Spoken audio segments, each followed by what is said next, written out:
was Intergalactic Highway by Tron. As usual, links to the Bandcamp in the description below. Hello and welcome to the 6th installment of our commentary series Countdown to Cyberpunk here at Transatlantic. My name is Kindred. And I'm Bad Juju. And this week we are covering 2010's Tron Legacy. We're watching it on the PAL Blu-ray, so if you've got your copy ready, press play now.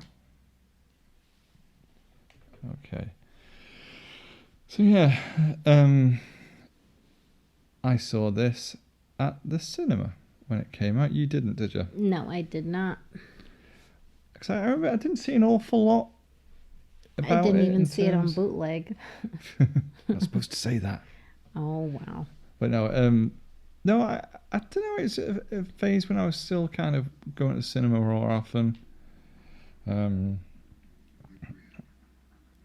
So you know, I mean, because I remember seeing the original first time when I was very young. I think my uncle had it on VHS, so I must have been about 5 or 6 years old, something like that, when I first saw the original. I liked it, but it was quite. I liked it visually, but obviously I was a little kid when I first saw it, so it was a bit like it looked cool, but I wasn't really following the plot too well. I thought this looked interesting because when I saw the trailer, I thought I liked how dark it appeared, and I heard that awesome soundtrack by Daft Punk as well. And no, the trailer kind of sold me, especially because I thought, oh, is it just Disney trying to, squeeze more money out of a very old franchise? But it did feel like, oh, it's got an actual interesting modern take on the original film. So I enjoyed it. I like this film. Anyway, you only saw it the first time the other day when recently we watched it together, didn't you? I wasn't initially sold on it, not because like I thought it was going to be less superior to the original. I just wasn't sure because of some of the CG. I feel like had they waited just a little bit longer, this probably would have done much better in theaters. I think it came.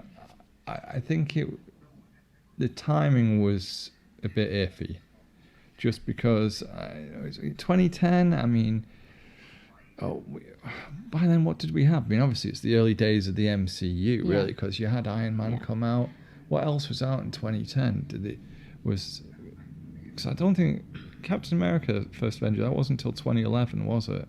Was the second Iron Man 2 out in 2010? Did that come out then? I'm not sure. I think it must have been. It must have been. So the point is, you didn't really have. I don't know. It just felt like around about the time there wasn't that much of a. I don't know. Sci-fi films of this ilk weren't very in vogue at the time. Well, what I really meant to say was I'm not necessarily like a purist. Like I wasn't such a huge fan of the original that I couldn't see this one. No, me neither. Yeah. Me neither. But it actually it's pretty good. It's pretty good concept or decent sequel, I thought, to the original story. Because I feel like the original story, there's like, or the original movie, there's less dialogue. It's more about the visuals.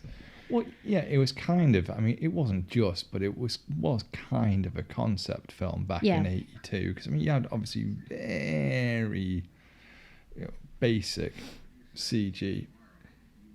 So back then, I mean, now, I mean, as some people criticised, digitally de-aged Jeff Bridges in this, and okay, obviously it has got a lot of the uncanny valley thing going on there. But well, it's less that, and it's more that it's just really stiff. It still is kind of rubbery. But to be fair, I think that's the best you could possibly make that in 2010. No, I agree. I don't think that all the time. Obviously, you've seen in the last couple of years how. Oh yeah. In just like what, in about 6-7 years. Yeah. Like how leaps and bounds that technology's come along. You've seen it in the recent Avengers film and Blade Runner sequel.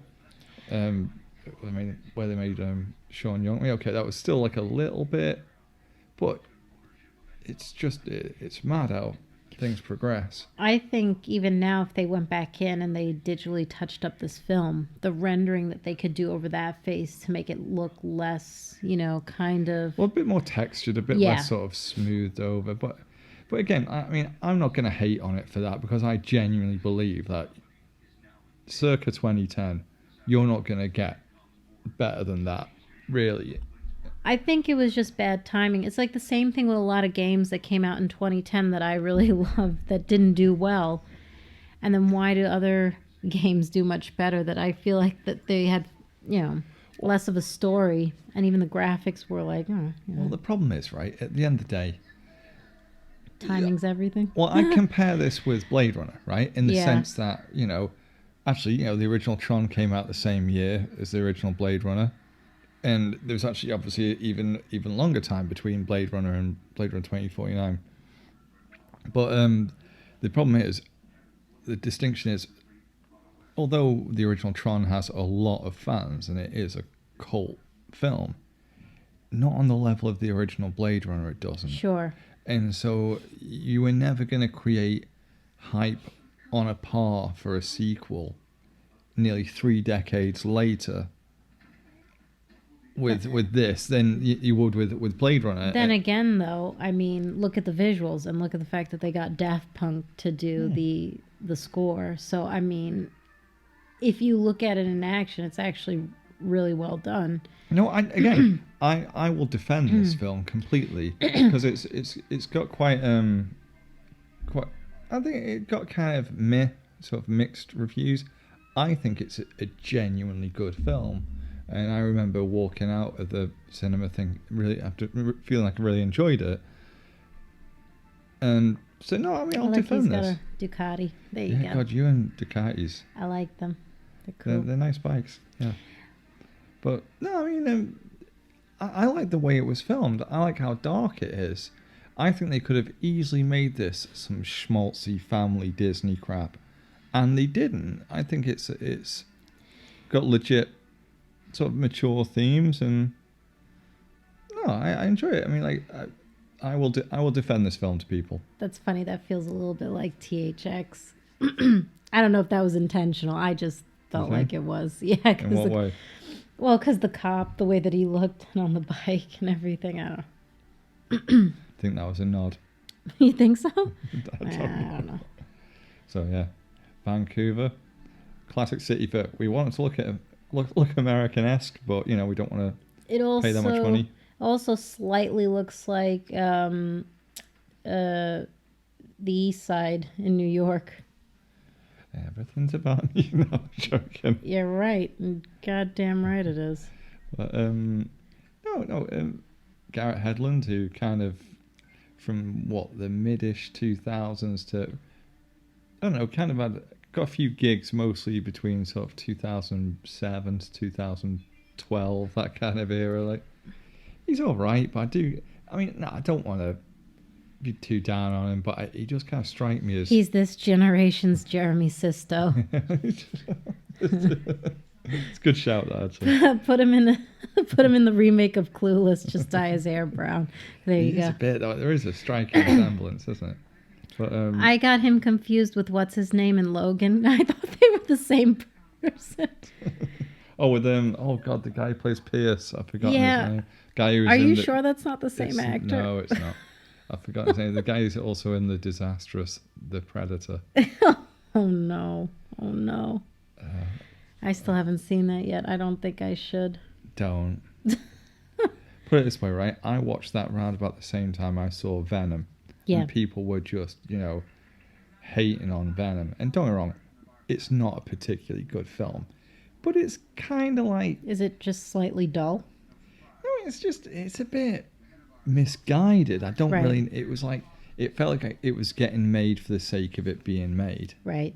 It's like they really didn't feel like they had much of a plan, or didn't really build up the universe properly, and they didn't really get the character of Eddie Brock quite right. How was Tom Hardy's accent? Hey, I am Eddie Brock, because I just talk like that, and I don't do like. I'm so sorry, Tom Hardy. Sometimes I think I know what people from Brooklyn sound like, but I don't. Put it this way, that is probably a better act, and that's a terrible accent, but that's probably more accurate than his. It's spot on. There you go. I like Tom Hardy, but he's patchy. You got to get him in the right. I think you got to get him in the right role. Yeah. But when he's in the right role, he's fantastic.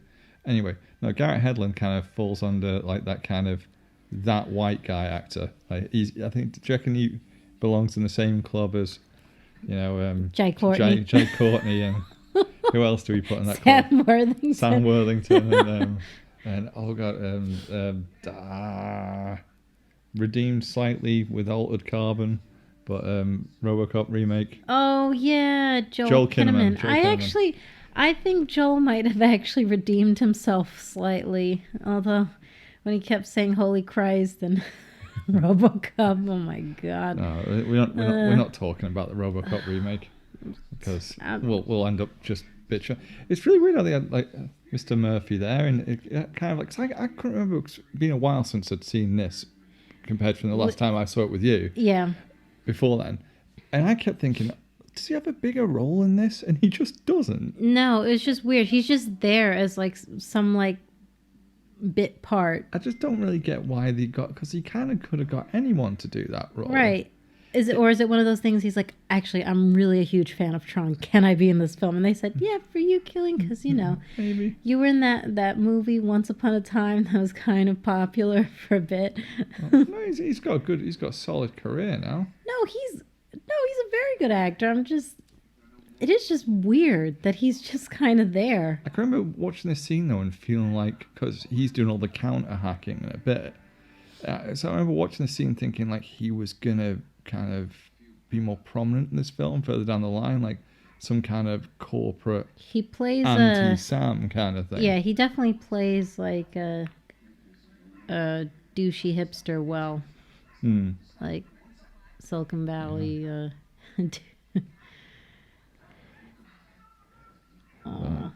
Yeah, it's like a dog. Cutest doggy. There's an incredibly good-looking still Bruce Boxleitner, who I'm just jealous of. No, look at it.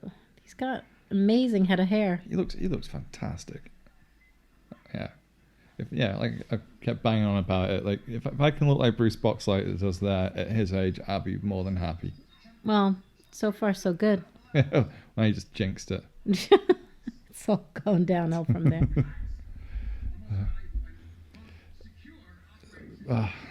Look, because it's cool, sexy, sleek office. Everything is glass and clean lines. Yeah, everything looks like obsidian. Yeah. It's the future, man.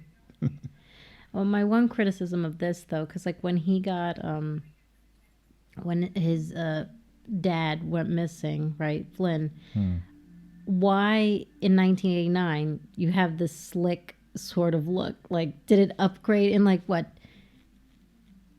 In 10 years, less than that, all of a sudden it's like now it's like from the first movie. Well, I think now it's implied that like it wasn't because of Flynn's code and everything he wrote, like it that's really what put them on the map and made them just is it self-updating because it's alive, and is that what it was? What are we talking at cross purposes now? What are you talking about? I'm talking about what the hell are you talking about? Okay, so you know how the visuals in 1982, right? Are we talking about the grid? Yes. Well, why didn't you say that then? Because I thought you were talking about like the corporation. Yeah, how the corporation looked like in 1982. Because it looks no, different. I'm saying in 89, the way the grid looked, the program looked. Right. Like the way Tron looked. Why is he wearing a black suit? Why is he not wearing the same? Yeah, but because they were saying it, we were watching some of the behind the scenes and stuff, weren't they? And they were saying that the whole point is it's constantly updating itself. Sure, but I just sort of felt like that much. Yeah, but it's in that amount of time. Yeah, but that's the whole. Don't you see it as sure. like I see it as a microcosm of the real world, like it's but amplified, right? Because like it's about evolution. So you think about it this way, like you think about how quickly computers advance. What were we just talking about like the de-aging software? Right, of and course. How much it came along in 7 years. Right. So it's kind of like hyper evolution. So if you think about it this way, it's like a reflection of how computers have progressed, because look at the state of computers in the early 80s compared to now. Sure, but I also feel like that maybe, if anything, they should have had the graphics look similar to what it looked like in the 90s, maybe. just to give Why? it. I don't know. I mean, I'm not really buying it that it was updating that quick. Why not? I don't know. Well, yeah, but And then, but why now the visuals are the same? In like 2010, like in the grid, it's still the same sort of black, sort of sleek, glassy. yeah, but it's sharper and it's Sure. more detailed and Sure. it's. I don't know. I just see it as like a server that's been constantly updating itself. Like, it's a self-aware system to a degree, and it's adaptive. Yeah. Well, I mean, I always thought that was a point because I mean, like Flynn talked about evolution and how it's the next, the digital realm is Right. like the next step because it's advancing far more quickly. So, I mean, that's the way I always saw it. Of course, he lives in a garage Look at that pup. because he's an edgy, rebellious young man. Yeah. And even though he's heir to all this money, he just chooses to live like that because he's cool. He's just a regular, There you streetwise, street smart kid. Yeah. He's like 27. Yeah, well, I'm sure he used that money to get that bike. Yeah. That is such a pentagonal jaw, isn't it? Like,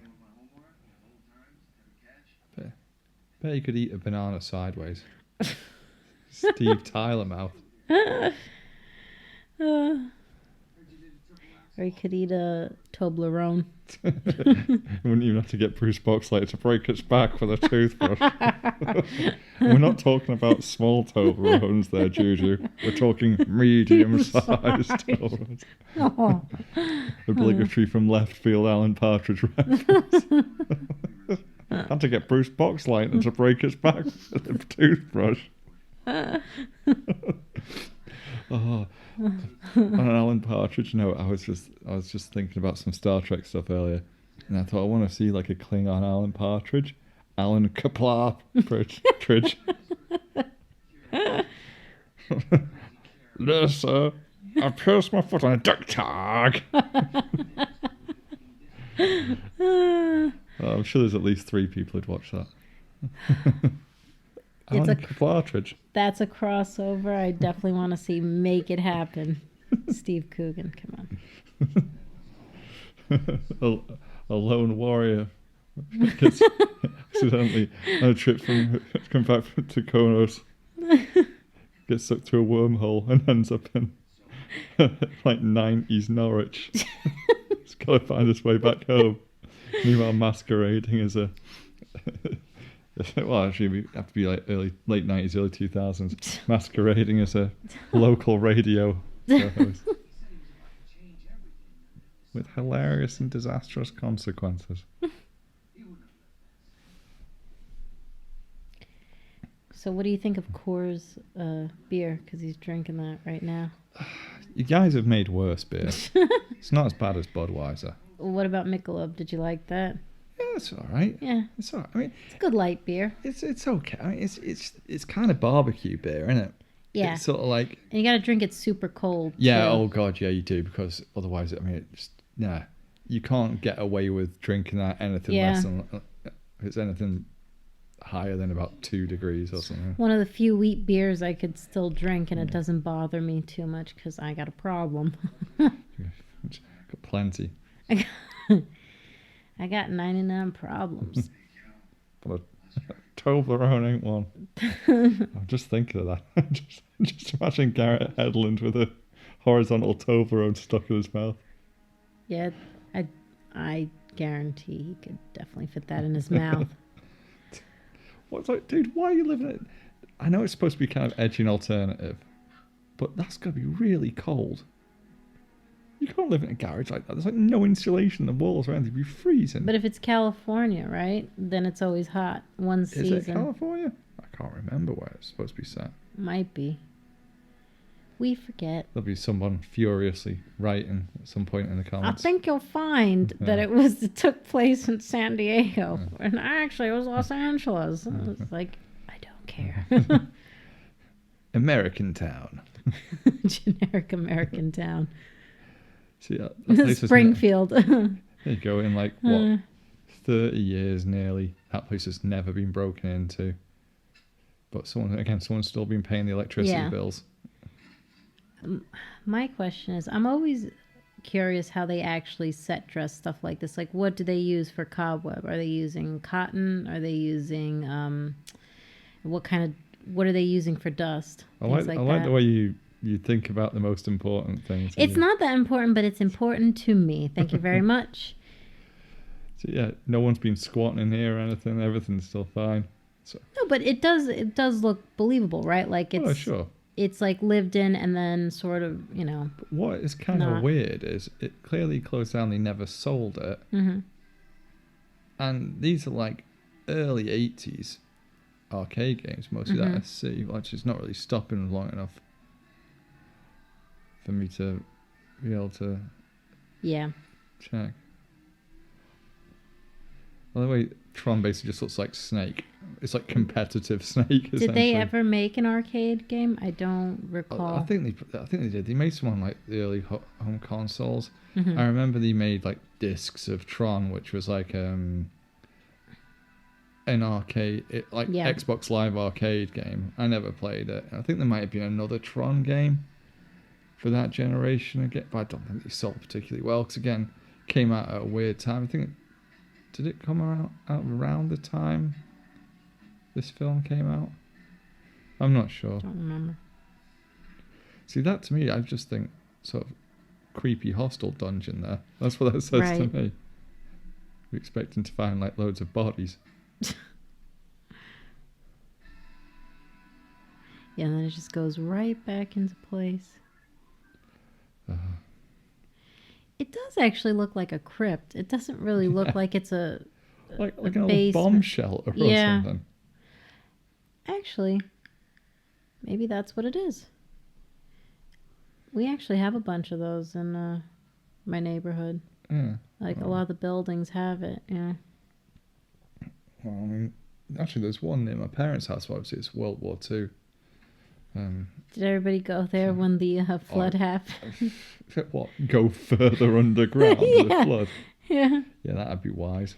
Nah, it's been all. It's just stinks of piss and stuff like that. Yeah. It's horrible. It's only like a little thing. Rusted door. You probably get tetanus on if you looked at it the wrong way. Where's that light coming from? His torch. There you go. At the window. Oh. He's underground, isn't it supposed yeah, to good be question. nighttime? Nitpicking. Oh. See, like even that, right? For what? 1989. That's kind of advanced. Yeah. I mean, I suppose they were. Well, in this universe, Encom were supposed to be like cutting edge, weren't they? They were supposed to be the tip of the spear when it came to software advancements and things like that. Wonder what an advanced version of Oregon Trail would look like. Well, they made another one a few years ago, called Oregon Trail, and it was like a zombie spoof of Really? Oregon Trail. Yeah, like it wasn't. They only brought it out like a few years ago. I want to say like 3 or 4 years ago or something like that. Yeah, it's just done the same kind of graphics and everything, but it's You have died from exposure. yeah, somewhat you have been eaten.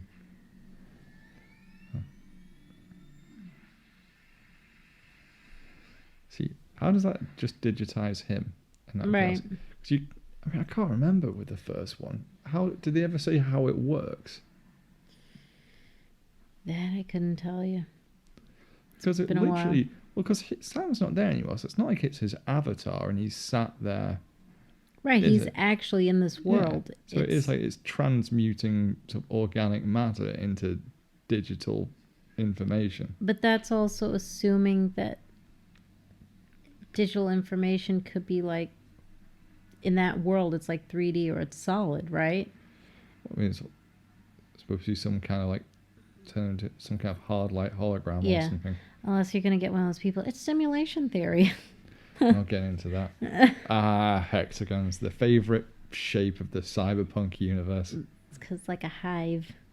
It It's tessellates. It fits together. Yeah, It's organized exactly. like a machine. Yeah. And it appears in nature. It's Ah. perfect by design. Quite.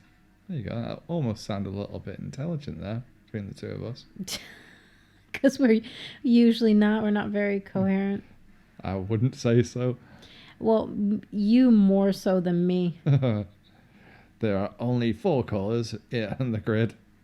But no, I like how I think actually I like how they kept the original kind of shapes of the ships and stuff, but they updated it. It did feel like a natural evolution, I think. Yeah, it's less like that. They're just like they almost look like just little 2D light shapes, and now they're like fully realized 3D rendered, like the living. holodeck in Star Trek. Now I'm just getting a Star Trek reference in there.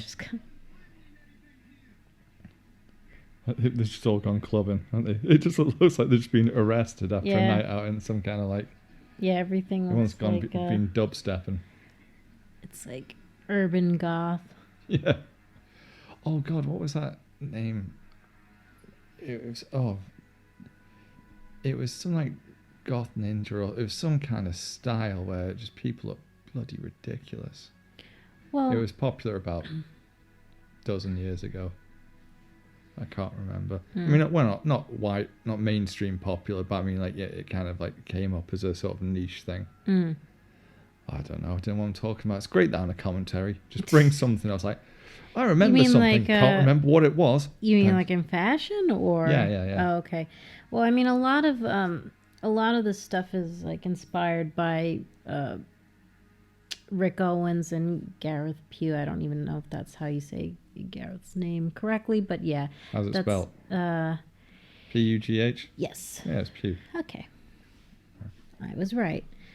Wait, Asian Vulcan there. Yeah. She's pointy ears and his Vulcan haircut. But Rectify. yeah, that's... Rectum.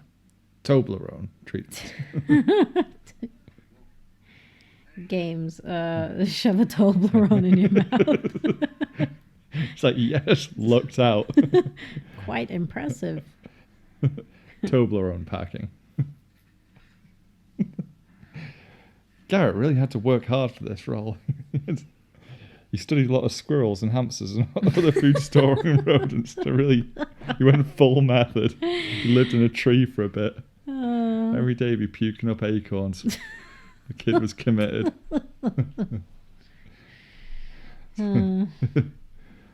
After a while, even the almond Toblerones didn't even chafe the insides of his cheeks. True pro. Wonder how many takes he did that. You know, they were going to come out synchronized. Someone just starts a bit early. Well, the scariest thing, right, again, is when they go, okay, now you have to walk backwards without looking. I'd love it if, like, a bunch of them just, you know, there's all these outtakes and just going ass over tear, something like that. Yeah, it's like, oh, and then we fell. On these models, you say? Well, yeah, one of them I recognize. One of them is Yaya DaCosta, who was on America's Next Top Model in, I think either was 2003 or 2004. She was with, I think she was the runner-up, and it was Eva Marcel, originally known as Eva Pigford, and who won. That's an attractive name. Well, that's why she changed her name to Eva Marcel. Can't blame her. Eva also became an actress. She did it for a little bit, but Yaya seems to be the one that does it a lot more. Right, well, now he's wearing something. I know it's supposed to be digital, but it's basically a foam rubber sculpted suit. Yeah. You haven't asked a question. Oh, how does he poop in that suit? How does he go to the bathroom? How does he purge data? Well, I mean, how did they say that they got them in and out of the suit? They have an undergarment, and then it's a latex. There are zips. Yeah. But I think they've hidden them. Yeah. They're probably under the rubber. Yeah, there's a selection of flaps, probably. But yeah, think about it. How did Jeff Bridges' character crap for like, was it 20 some odd years, 25 years? Like, if you're in a digital world, can you just pretend not to go? Well, he's digital Jesus, isn't he? Right, and we were also talking about the food thing. If he's consuming food, does he really need it, or is it more of a want? Well, yeah. Might be the same reason why Odo, the changeling, masquerades as eating food in Star Trek Deep Space Nine. Yeah, exactly. It's just to fit in, or it's, who knows? No, but it's like this in every movie. They pretend that people don't shit. Their underarm hair never grows out. You know, like everybody is like smooth and like they wear makeup and they have long lashes. It's like I hate that. Just show me. Just show. I To be want to. fair, a lot of the makeup reason though, if you're in front of a camera under lights, it's for the picture's sake. So like Basically, every so you movie. don't reflect the wrong light No, or whatever. I know. Basically, I want every film. I want somebody to look like Tom Hanks, like he's been stranded on an island. You need to watch a lot of Ken Loach films. You need to watch more sort of British low level, not low level, but just lower budget, harrowing dramas because we've got plenty of them. Are you saying everybody is just hairy and just depressed? Yeah. Shane Meadows' stuff and Ken Loach's stuff, and I'm trying to think of more. We have a rich history of dramas set in grey northern towns where everyone's depressed. It's great.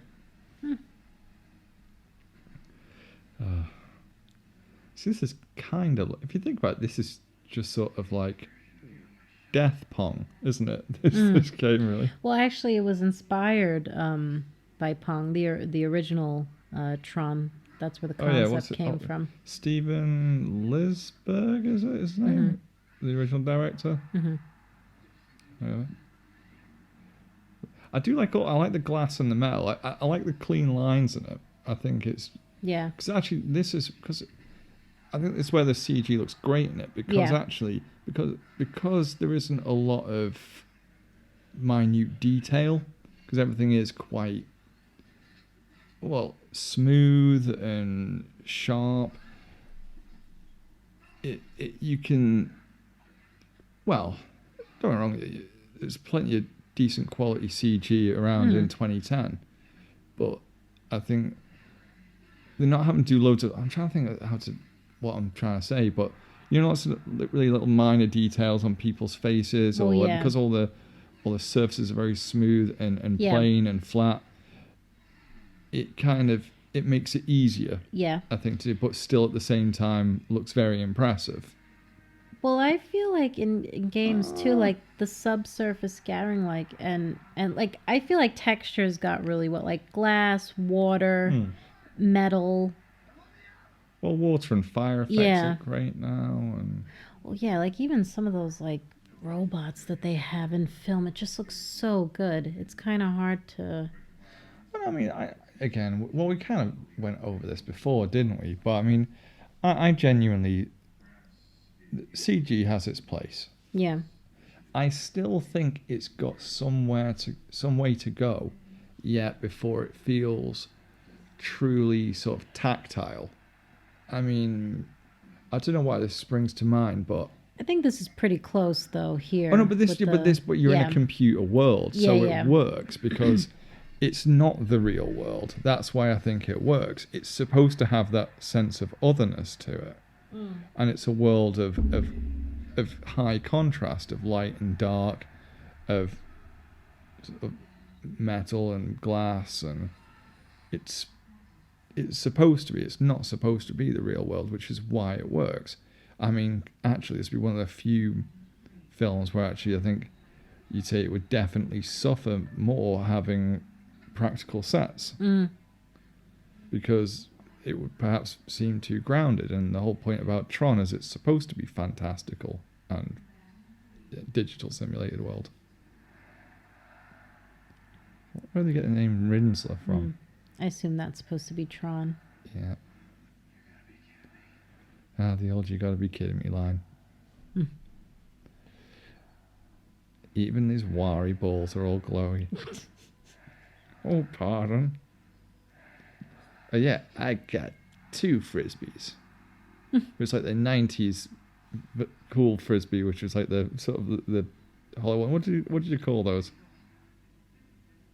Do they have a specific name? Yeah. I can't think of it. And we also had that stupid thing where you could twirl sticks as well. Ugh. There's so many stupid things like that for kids in the 90s. Do you remember what were they called? Jump jumpers. They're basically like a little sort of inflatable kind of rubber center with like a plastic ring around it. It looked like a sort of plastic model of Saturn, and you stood on either side and you squeezed the middle between your feet and you just bounced a little bit on it. It was like a way crapper pogo stick. And there's lots of those weird, so many fads in the 90s. Yeah, did you guys get Skip It like we did? Yeah, that came over to us. Just a way of just smashing yourself in the ankle with a big bit of plastic. Oh, yeah. Oh, my God, if you caught yourself. I mean, not that I didn't, because it was a girl's toy when I was a little boy. Boys did it, too. They were crazy. They used to try to go really fast, and they would kill each other. That time was like more like when wrestling came big over here, so I was like heavy into wrestling, like early 90s.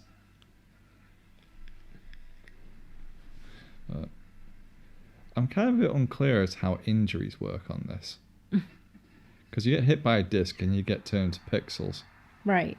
But you fall from a height and it just kind of hurts a bit. Yeah. So he's bleeding there. This is what I don't understand. Because that shows he's real, but is it because he's a digital projection of a human, so it's a literal digital copy of what he is? Right. Whereas those are from the ground up, programs. Is that why he bleeds? See, that I find that to be very unclear too. Maybe you're filling in the gaps here. Well, I'm asking. I'm not assuming. My God, these acoustics are rad.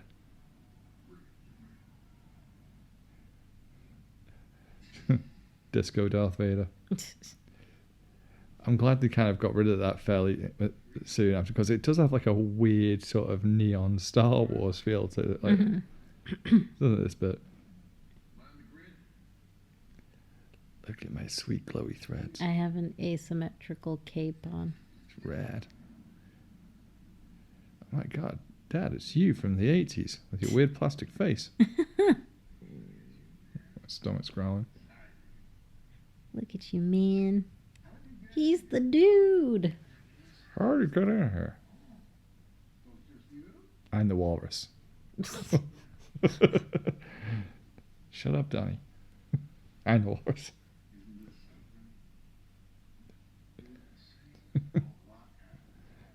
And the deleted scene from this is Sam Elliott just turns up at the end of the bar and he's wearing like a neon cowboy hat. Wasn't that actually, he was not supposed to really be there? He might actually, somebody was saying he was supposed to be God instead. Well, the character of Sam Elliott and Big Lebowski, which we talked about different. Yeah. We don't have to go off on tangents for you, though. Well, I actually thought that was interesting. If that was just a theory, I thought that was pretty cool anyway. See, if he missed catching that, wouldn't that just sliced his leg off? Well, I was actually gonna like relate to this because Jeff Bridges' character actually is like God in this. Well, it's very much kind of like it's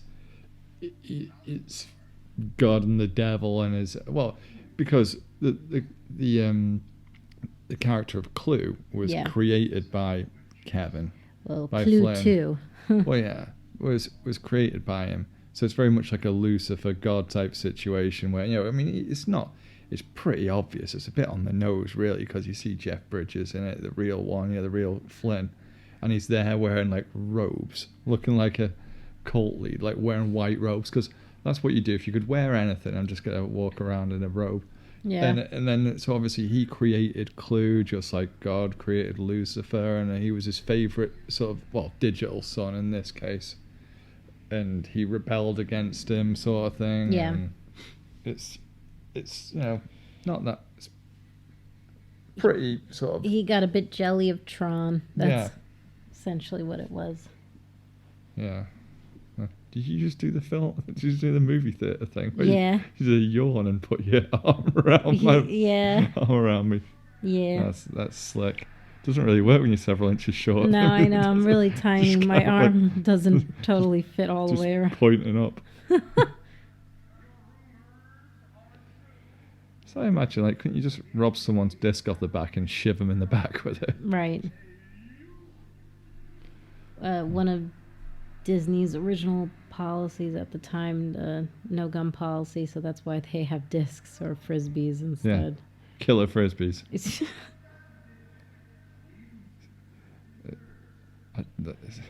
Why are so many people wearing helmets? Is it important? I guess they figured, hey, if Daft Punk can wear helmets, we're going to make all our characters wear helmets too. And they sort of modeled it in the style of that too. Yeah, well, to the point where when they get their cameo, they look like they fit in with this world. I mean, it's like, obviously, if you know Daft Punk, if you know what they look like, you go, oh, it's Daft Punk. But then if you didn't, you wouldn't think, who's that? You just think there's a couple of DJs who fit in. Also, at this point, if you didn't know who they were, I mean... Well, yeah, they've been around for long enough, really. No, the soundtrack they did for this is awesome. Yeah. Like, I've got the I've downloaded the soundtrack for this. It's really good. So it's kind of it's... I mean, obviously, because I keep putting different acts at the beginning of all our videos, but I'm a big synthwave fan. But, I mean, you never really describe Daft Punk as synthwave. They're more sort of got that kind of French experimental electronica kind of vibe to them, like other acts like Air and Mirway and etc. You know, that the French are quite known for. But this is, you can still tell it's Daft Punk, but it is kind of a little bit outside of what they normally sound like. It's a bit of a departure. They're definitely doing just more dark ambient music. A lot more instrumental. It just looks like a weird European rave boy band or something. Like the guys behind them. It's great. Imagine if the bike for some reason didn't materialise. You look like a right tit, just falls flat on his face. There's like Electro Tintin over there. Hergé. The massive racist that he was. Oh, God.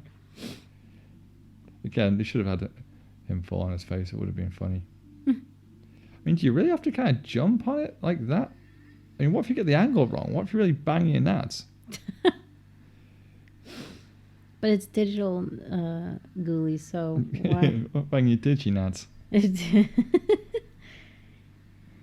Oh, just popped a pixel. Oof. See, what I like about this as well is, bear in mind, right? Sam has never been here before. He doesn't know what this is, right?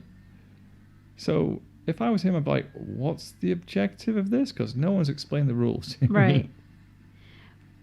But then again, it's sort of implied that if he's played that video game, right, the arcade game. Oh, I suppose so. Then he knows this. Because remember, he said at the beginning, too, like, he was looking at one of the characters. He goes, oh, I have a figure of you. Oh, that's right, yeah. So probably a lot of these characters are... Well, and his dad, when he was little, he would have spoke to him a lot. Yeah.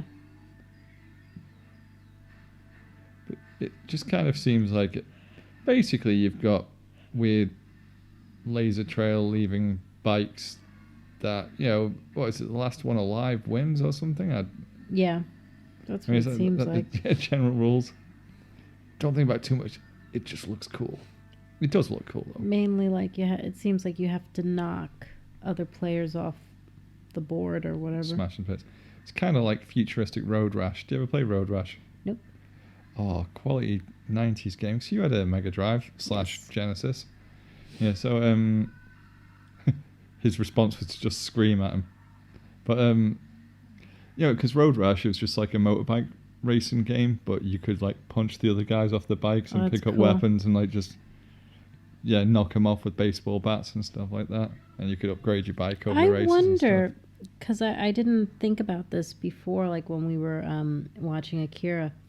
I wonder if Otomo might have been slightly inspired by Tron when it came out, because, the whole, the bikes with, like, the light trail.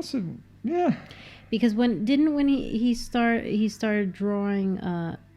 Akira, he might have been around the same time that this The original one came out In in '82. Well, yeah. He started around about that time, didn't he? Yeah, because I didn't really think about that before.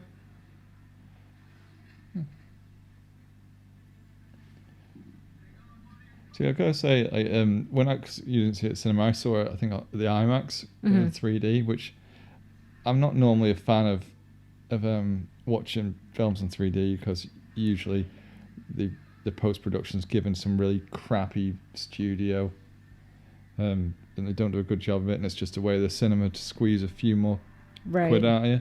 But no, I mean, I saw this at IMAX, and actually it was really good. But then it was shot in 3D specifically for this, so... I also feel like I get a little bit dizzy, or I get a headache when I watch stuff in 3D.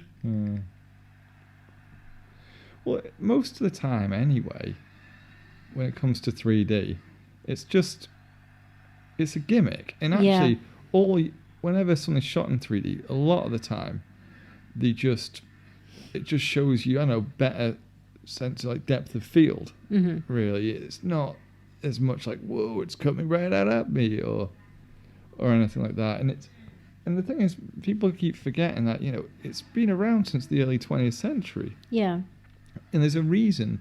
It's periodically they've made a big deal out of it. And there's a reason why it's never stuck around, because it is kind of a gimmick. Yeah. And it's not usually that great. I mean, because I think they stopped selling 3D TVs about a year or two ago, didn't they? Like, and no one's actually, my Blu-ray player down there's a 3D Blu-ray player. Oh, I didn't know. Actually, the only 3D Blu-ray I own is Dread. But Really? I don't have a 3D TV. No, I'm not about to buy one. I just think that I still, like, to this day, I never bought into that. I just thought it was so ridiculous. It was, I remember, because I worked at the cinema at the time when they were actually started. It seemed like it was around about 2009, about 10 years ago, they really started to try and push 3D again. Because I seem to recall when I was working at the cinema, the first film that came out on 3D there was the My Bloody Valentine remake. And actually the 3D on that was actually pretty good, because it was like, oh, we're actually really making an effort with this one. And then after a while, it was just something, because they used to farm it out to like really cheap post-processing places, just you know, because it wasn't shot in 3D, but then they put it in afterwards. And it was just, again, a really cynical way to prize a few more quid out of your hapless film goer. And it's not really worth it.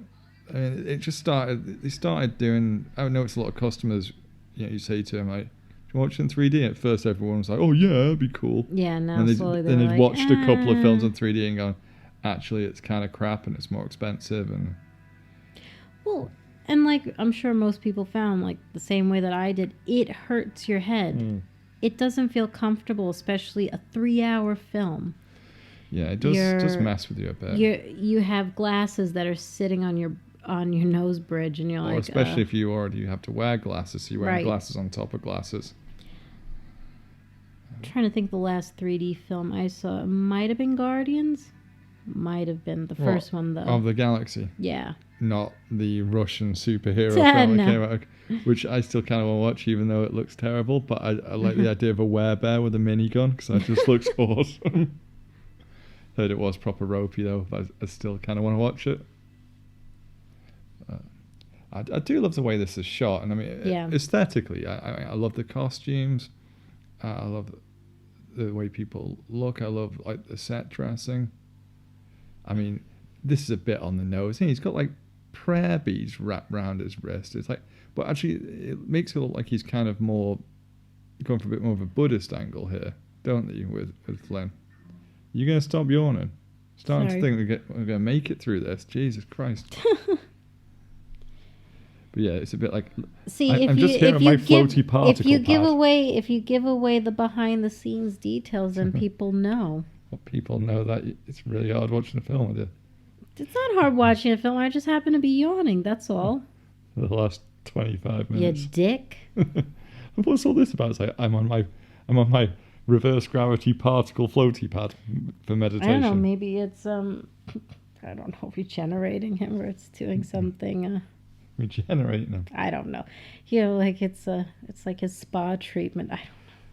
See, the funny thing is, isn't this is pretty much how like an Apple store looks like. It just looks like he lives in an Apple store. Yeah, but there's also in an Apple store. There's a little more bamboo wood, too. An Apple store or like a trendy hipster bar could be anything. Could be like a gay club in Manchester, actually, to be honest. Yotel. Yotel. I forget the name of it. Anyway, it's like these, like you could self-check in these hotels. Like they have one in I've seen New York. Those. Yeah. The lobby kind of looks like that. Just blinding. Yeah. I remember when I worked as a croupier for a little while, years and years ago.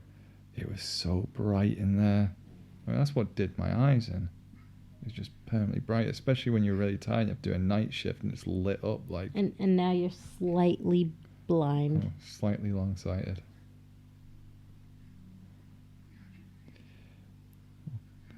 I get that. This place looks amazing. I made it on my own from scratch.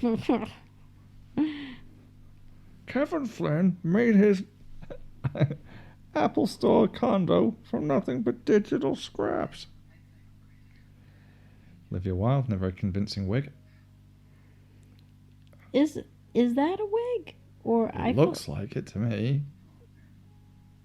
See, okay, if that's a wig, I still don't get how they fit all that hair under that. Garrett Hedlund's upset. He's just realised he hasn't got any Toblerones. You didn't get the dark ones in. They're my favourite. The dark ones first. I'll let them bet than the white ones. There's literally no situation where you can't put Partridge in. That'd actually be great. Get a little bit of fan art of him in like one of those suits. What, Alan Partridge? Yeah. It's like I showed you Jim or Paint It, didn't I? Yeah. That was great. I really want a print of Alan versus Predator. It's just him sad. or one of my favourite ones is like Thomas the Horrible Flesh Monstrosity or whatever. Yeah. It's just him made that. Thomas the Tank Engine made that stitched together viscera. Yeah, that face. Ugh.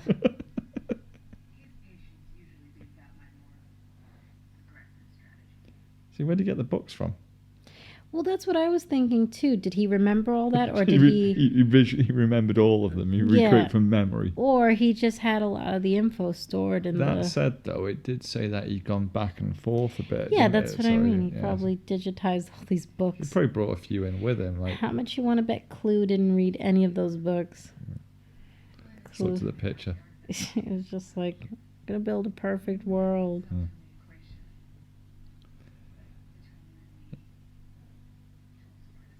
Joel's my favourite. Sure. So, has my dad never told you that he died a long time ago? Right. I mean, I know she's supposed to be naive, but he didn't like bring her that up to date. Also, that's kind of the only kind of Lilu-esque innocent question she asks, really. So the line seems a bit out of place with everything else she says. Or it's that thing called Born Sexy Yesterday. You do love bringing that up. I do. The naive, like, innocent, childlike girl inside an adult woman's body. Yep, and the blue milk from Star Wars. And then the much more experienced older guy and. Sam, would you like some more Flint, Michigan water? It's so cloudy, Dad.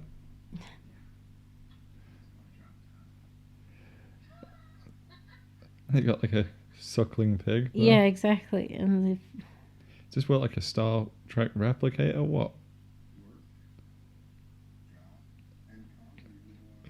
It's typical father-son conversation. You don't see him in a while, and that's the first thing they say to you. Yeah.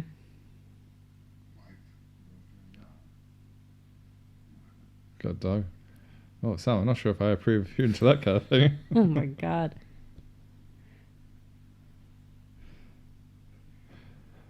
think Garrett Hedlund's makeup seems to fluctuate throughout this film. Sometimes it, like, they look like they've overdone it a bit with him. Yeah, like it looks pretty cakey. Yeah. Sort of a little bit too effeminate. It's weird. They look like they bronzed him really badly, like up in here. Yeah. You know, whose makeup always looks kind of weird in every film. Well, not anymore, but Chris Evans, like when I don't know if it's just because he's so pale or they seem to add like a lot of pink or something. They do something weird to his makeup. I don't know. I am not a makeup artist. It's mostly on the close-up shots that you notice. I don't know, because like when they dye his hair slightly blonde, they frost his tips. Well, I guess because it's the 90s. See, this is where it kind of falls apart, doesn't it? Yeah. Because you're supposed to believe Clue's digital him, but then that's also supposed to be the real him because you can't get a young Jeff Bridges. So it just looked like two people exactly the same. They could have maybe at least put him in the original one in like a different jacket or something. Yeah. I suppose he was literally made in his image in the first place, wasn't he? You get my awesome leather jacket. Red jacket.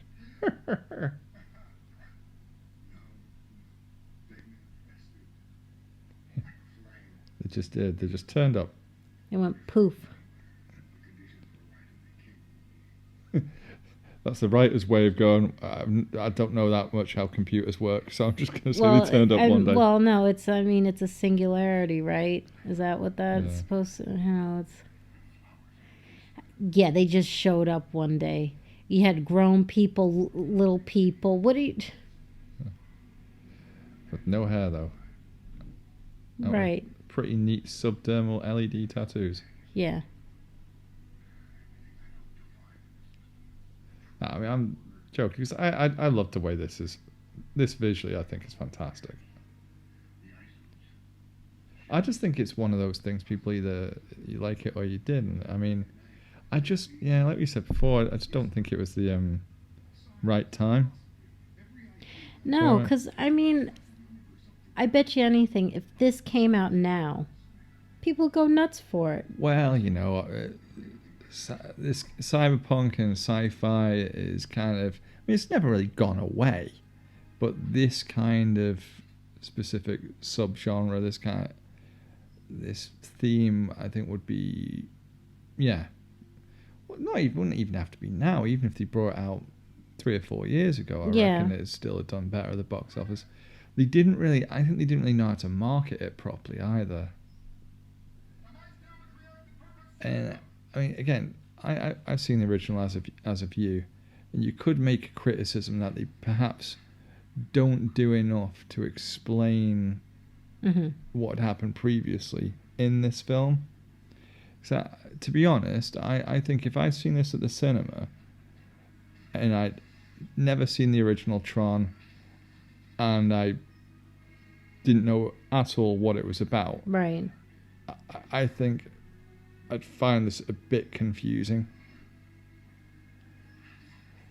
Young Bruce. It is kind of weird to see him... For some reason decides to just start punching him instead of just throwing it.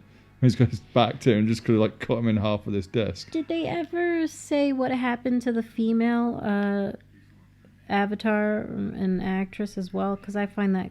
I can't remember. They left that. In this, I don't think they do. I'm trying to remember what happened to her in the original film. I thought she was there at the end with Tron. So... Yeah. It's been so long since I've seen it. So maybe that's probably like a weird sort of a plot hole thing, unless they mentioned it. I mean, the weird thing is this is kind of like your exposition dump, but it's kind of explaining what's happened since, but without really touching upon much what happened previously. So it's fine explaining what's happened in the interim, but again, like I say, if you've never seen the original Tron, I think they could have added in a couple of lines here and there, just for first time people coming at this fresh,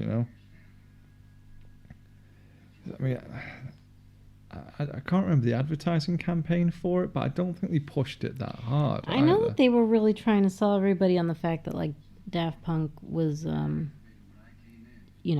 they did the scoring Yeah. It is a for the fantastic score. I love this score. because they were like, oh, it's going to be in 3D and Daft Punk.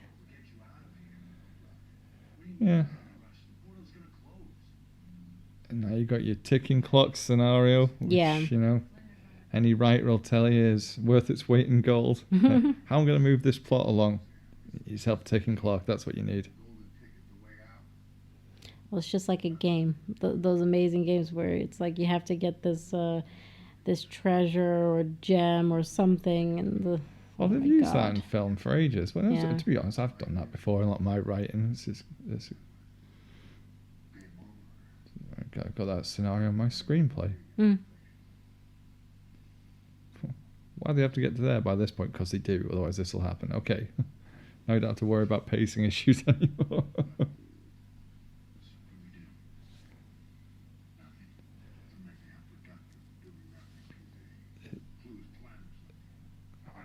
It's weird how men's voices change, isn't it, as they get older? Because, you used to really have quite a high voice, and, you really get the kind of like... Well, you could talk... Well, and you used to have like really quite a high, clear... yeah. Well, I don't know if you ever saw it, but in 1982, around the same time that he also did Tron, he also did the voice work for an animation called The Last Unicorn. He was, Oh, yeah, no, I haven't seen that. Yeah, you were talking about that. He was the prince, and I don't know if he actually sang one of the songs that was featured in that, but you could definitely tell, like, oh, that's very young Jeff Bridges. Like you said, it's very clear. It's not grizzled at all. See, what worries me is because I've been told I've got a fairly deep voice. So what's going to happen if I get to like 65 or something? So, even when you were young, your voice was... Oh, God, no. No, that was the thing. Like, before my voice broke, I'd probably say, if anything, I had a higher than normal voice before my voice broke. So I had... My mum, like, as you know her, as you could imagine, ruthlessly made fun took of you. the piss out of me. Yeah, like, it just... I mean, to be fair, it was a proper case about, like, hey, how are you? Stop laughing at me. It was, yeah. So it really went from the two extremes. Oh, dear. God, I just miss adolescence. I've always had the same nasally voice my whole life. Whole time. Oh, God, don't even... Please. See, if they really wanted to be super progressive in the Ghostbusters reboot, they should have had you play the part of Janine. Get yourself like, you got like God. a Latin Janine. Ghostbusters, what do you want? Oh my God, stop. I actually wanted to get voice lessons because I wanted to completely get rid of my accent and my horrible way of talking. Don't forget your roots, dude. No, it doesn't sound... Awesome. My voice sounds terrible. Oh, I've heard worse. Oh, thanks. That's supposed to be a backhanded compliment. Yeah, I know. Like I didn't know. Ghostbusters. Jesus. Picking up or dropping off?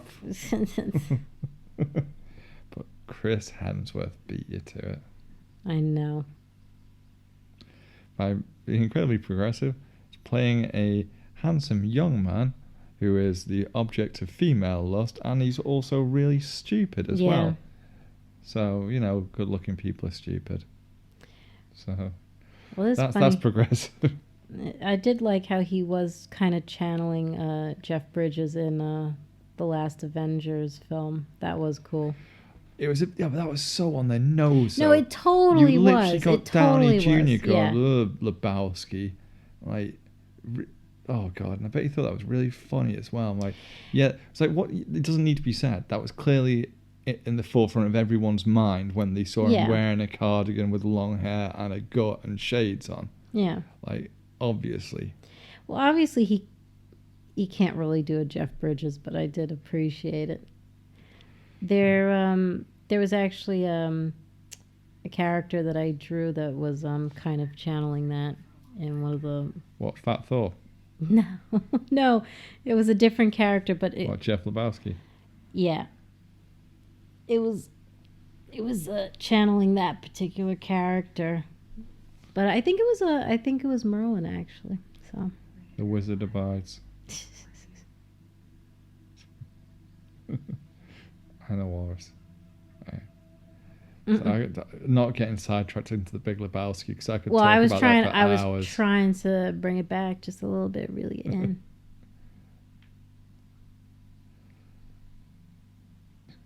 It's more like a seizure than a dream, that. Yeah. And that kind of looks like he could be on some kind of like mental ward. His get up there. Another thing, would you really need to sleep?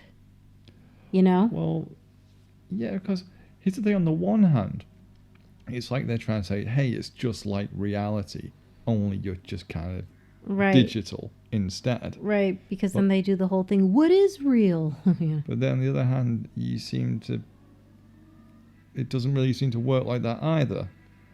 Things seem to be a bit more fantastical, so I'm not completely following. I never really quite completely understood what the rules were exactly in the grid. I mean, again, I'll try and nitpick because I actually really do like this film a lot. Yeah, I mean, as you can imagine, well, it's like this did look amazing on the big screen. Imagine like proper surround sound get up as well. But it's like you said, like really, you should sort of establish the rules of the world.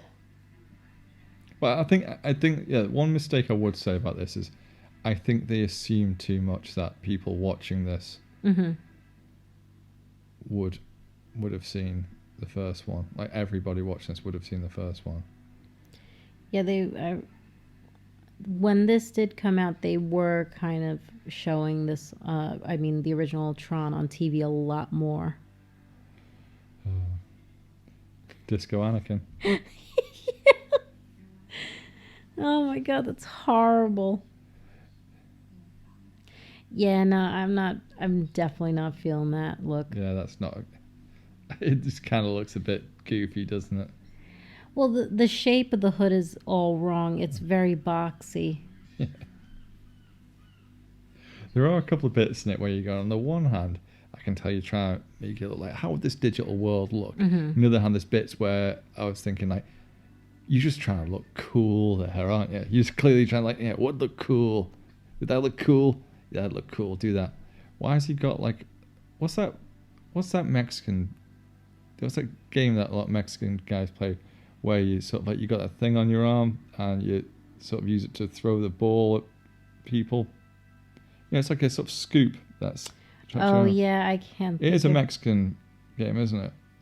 Oh, that I don't know. You know what I'm talking about, yeah, don't no, you? I do know what you're talking about. I forget the name, though. Clue's henchman just looks like he's wearing a clear plastic one of those on his face. Yeah, he's like Gary Oldman, Fifth Element. Oh. See, I'd like to cover this for this, but I don't think you can really stretch that to cyberpunk, can you? It's more sci-fi fantasy, isn't it, really? And it's also set, in the 23rd century? So by that point, they're past the whole cyberpunk... Even though you have got the overcrowding and there's... Yeah. But it's also, there's aliens as well, and... It's very Mobius, isn't it? It's very Jean Giraud. Yeah. You can tell, though, can't you? I mean, like, you can see his influence on it. And like you said, he actually, Mobius designed the original concepts for the first Tron. And he designed the costumes for this. Did he? Or am I talking about something else? No, the original Tron, I meant. Yeah, that's what I said. Tron. Yeah. That's what I meant. I meant the original Tron. Yeah. Yeah, so that's what... By the way, that was the whole point of me bringing that up, to tie it back to this, and I said the wrong film, because I'm awesome. Yep. That's why I love you. And soon we'll see Michael Sheen in his Daft Punk cameo there. Yeah. We'll see Michael Sheen in his most subdued and underacted performance ever. They actually said that Daft Punk put on a performance. See, that would at one point. That would be cool, right? I'd genuinely love to go to, if they just open that as a club for one night and Daft Punk were doing a set, that'd be awesome. It's like you get your own private Daft Punk concert. I'd have to use a lot of hairspray. Get Yeah. a different haircut. Cool digital scars. I do like that effect though. Can you tell who I'm channeling? Oh. Time and tide, wait, spin now, man. I don't know. What do you think of his performance in this? 'Cause all the ham, just all the hamminess. yeah, I mean, I like Michael Sheen a lot. I think he's a very talented actor, but it is a bit like I mean, Jesus, come on, yeah, tone it down a bit there, Mikey. You know? Yeah, I love that. Did you say that it's one of those like 12 things you didn't know about Tron Legacy? yeah. And one of them was like, Michael Sheen channeled certain glam rockers, including David Bowie, for his performance. I'm like, no shit, really? Would that be because of his hair looks exactly the same style as Yeah. Bowie's Ziggy Stardust face? Yeah. And like, in other news, you know, water is wet. And he's twirling a cane like Alice Cooper. Yeah. Yeah. Like, all right. It is a bit. You really want Daft Punk to just flipping the bird there, don't you? Yeah, I remember when I first watched this, I thought, oh, that's a bit stupid, isn't it? You know, like, it's like he should have been like one of Joel Schumacher's Batman. It's like he's auditioning for Jim Carrey's The Riddler. Oh my God, that's actually really accurate. I knew there was a reason why I didn't like it that much. Also, I kind of feel like that character has been done to death. Like the weird, eccentric, yeah, that really does dandy, you know? Yeah, it grates on me something fits. No, you're right. I agree with you. Like, it just there's no such thing as overacting when it comes to that character. Yeah, because he could have been somewhat similar to Clue's right hand man, and just been kind of stoic or sinister, but or even a little eccentric, but just dial it down a notch or two. Yeah, that to me feels the most cartoony. I don't know if that really. I think it's out of place fits in the general tone. Unless he's supposed to be an ISO, so he doesn't really follow the rules of that world. He's completely different. Yeah. Is that supposed to be a gag moment? I guess. Geometric shapes. It's like, might as well, you know, when you're here. Oh, look, there you go. Because you can see with HD now, all the stereotypical great works. I bet there's some Dostoevsky in there. And some, oh God, probably some Dickens. He's an educated man. Don't you touch his chrome apples. I know. What is the point of like having that much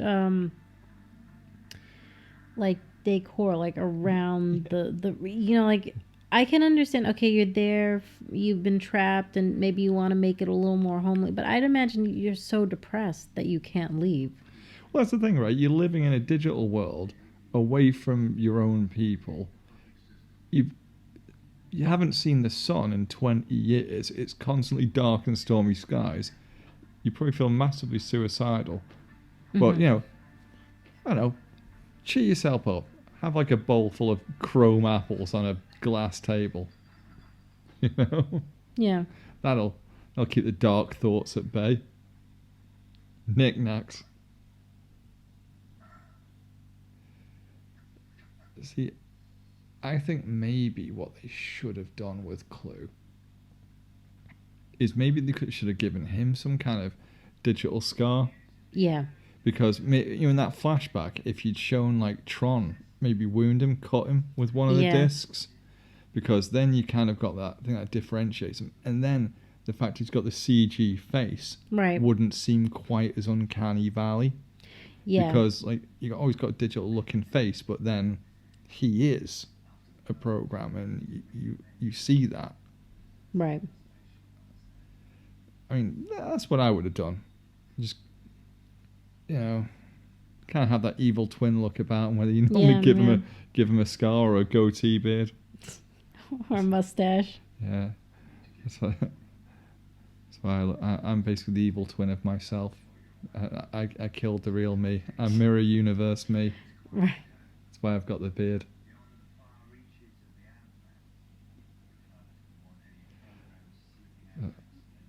I feel like this sort of whole scene was kind of shoehorned in as a means for, stuff to happen. Yeah. Because really, like Flynn said, Clue needs you.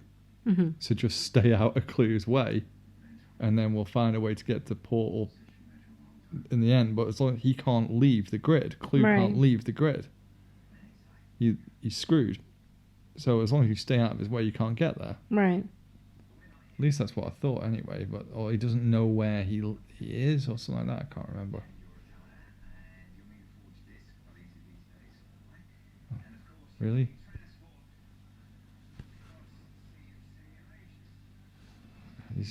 He is just insistent on getting his money's worth, isn't he, out of this? Yeah. See, that's cool as well. I like the kind of like dragonfly type parachute glidery wings.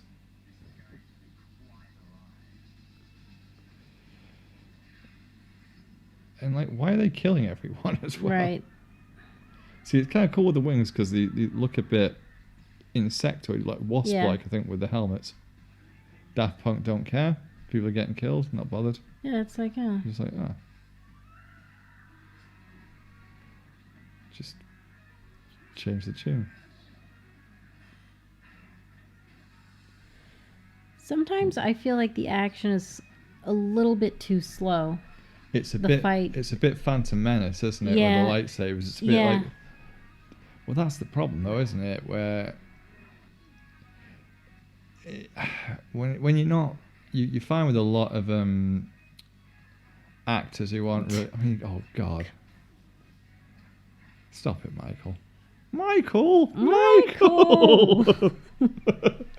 Stop getting Tron wrong. Oh, God, and this is just ridiculous. Right, all do that with your hands.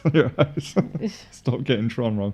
Laughing at my own joke. Yeah, and I feel like, again, all we needed was just the fight scene. We didn't need this cut with Michael Sheen.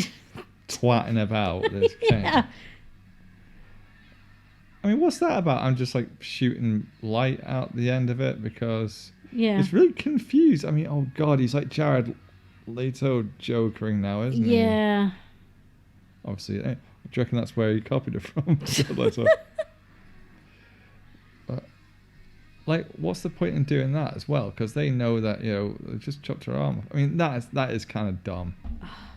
I will say, like, out the whole film, this is the bit that kind of bugs me.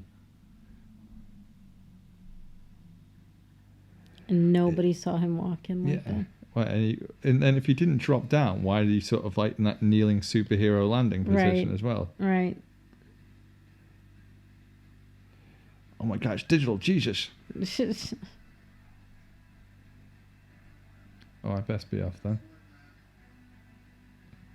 So channeling the dude a little bit there. Yeah. Split now. Why is your arms out like that? I know. Like, just look Christ-like for a bit. What's that about? I know, I don't get... Ooh. Again, it's like disadvantage to, having the disc on your back there. They got in that lift pretty quick. Oh, Chaplin cane walk as well. Yeah. Oh, Christ.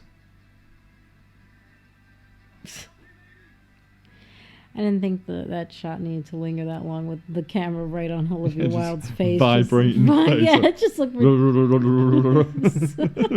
something got like early 20th century slapstick. Like Three Stooges next to him going to get their eyes poked or something. Chaplin. Groucho Marx. I know.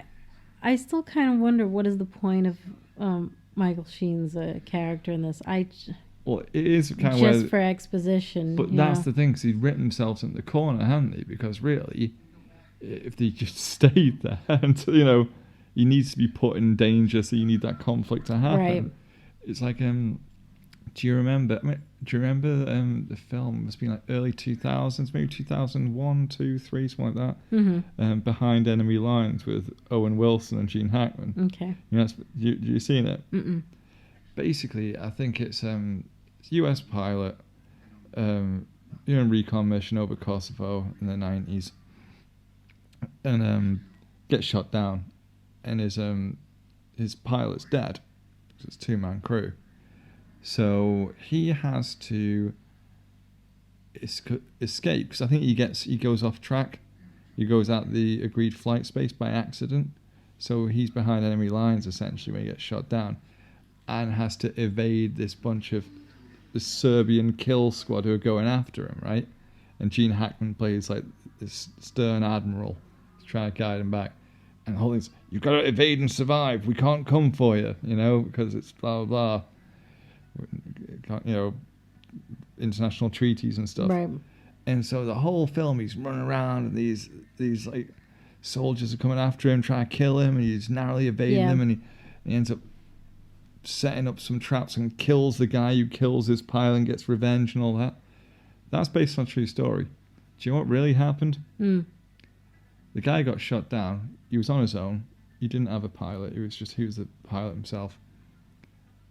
And he hid in some woodland for a bit, for 3 days, until he got extracted. Just didn't move. And he made a game out of counting how many ants crawled over his hand a day, because he had to stay really still. He'd already set up his distress beacon. So he just stayed completely still for like 3 days. Jesus. Until he got picked up. Wouldn't make an exciting film though, would it? No.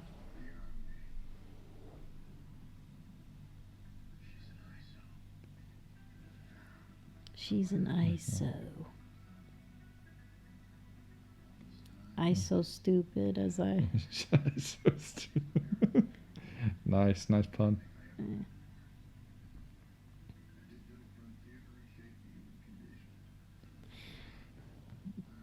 See, that's a cool shot.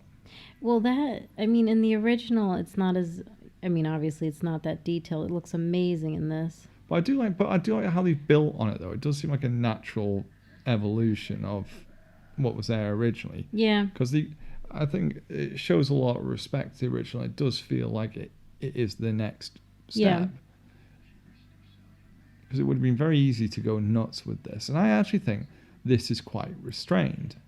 Because they've still followed the fairly basic shapes and designs, and they could have gone absolutely mad with this, and it would have ruined it, because it would have felt like it didn't belong in the same universe. Oh, you mean like over-design it? Yeah. That's one thing that really stood out to me that I really liked, because they showed the right amount of restraint, in my opinion.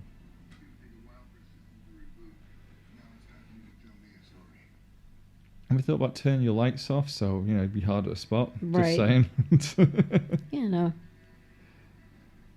Those little sort of upside down U's shaped ships that remind me of like Space Invader ships. Yeah.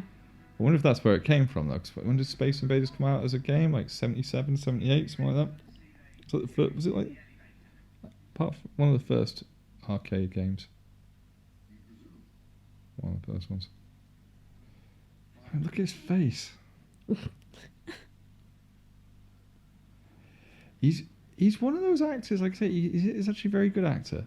But I've seen him miscast so many times, Michael Sheen.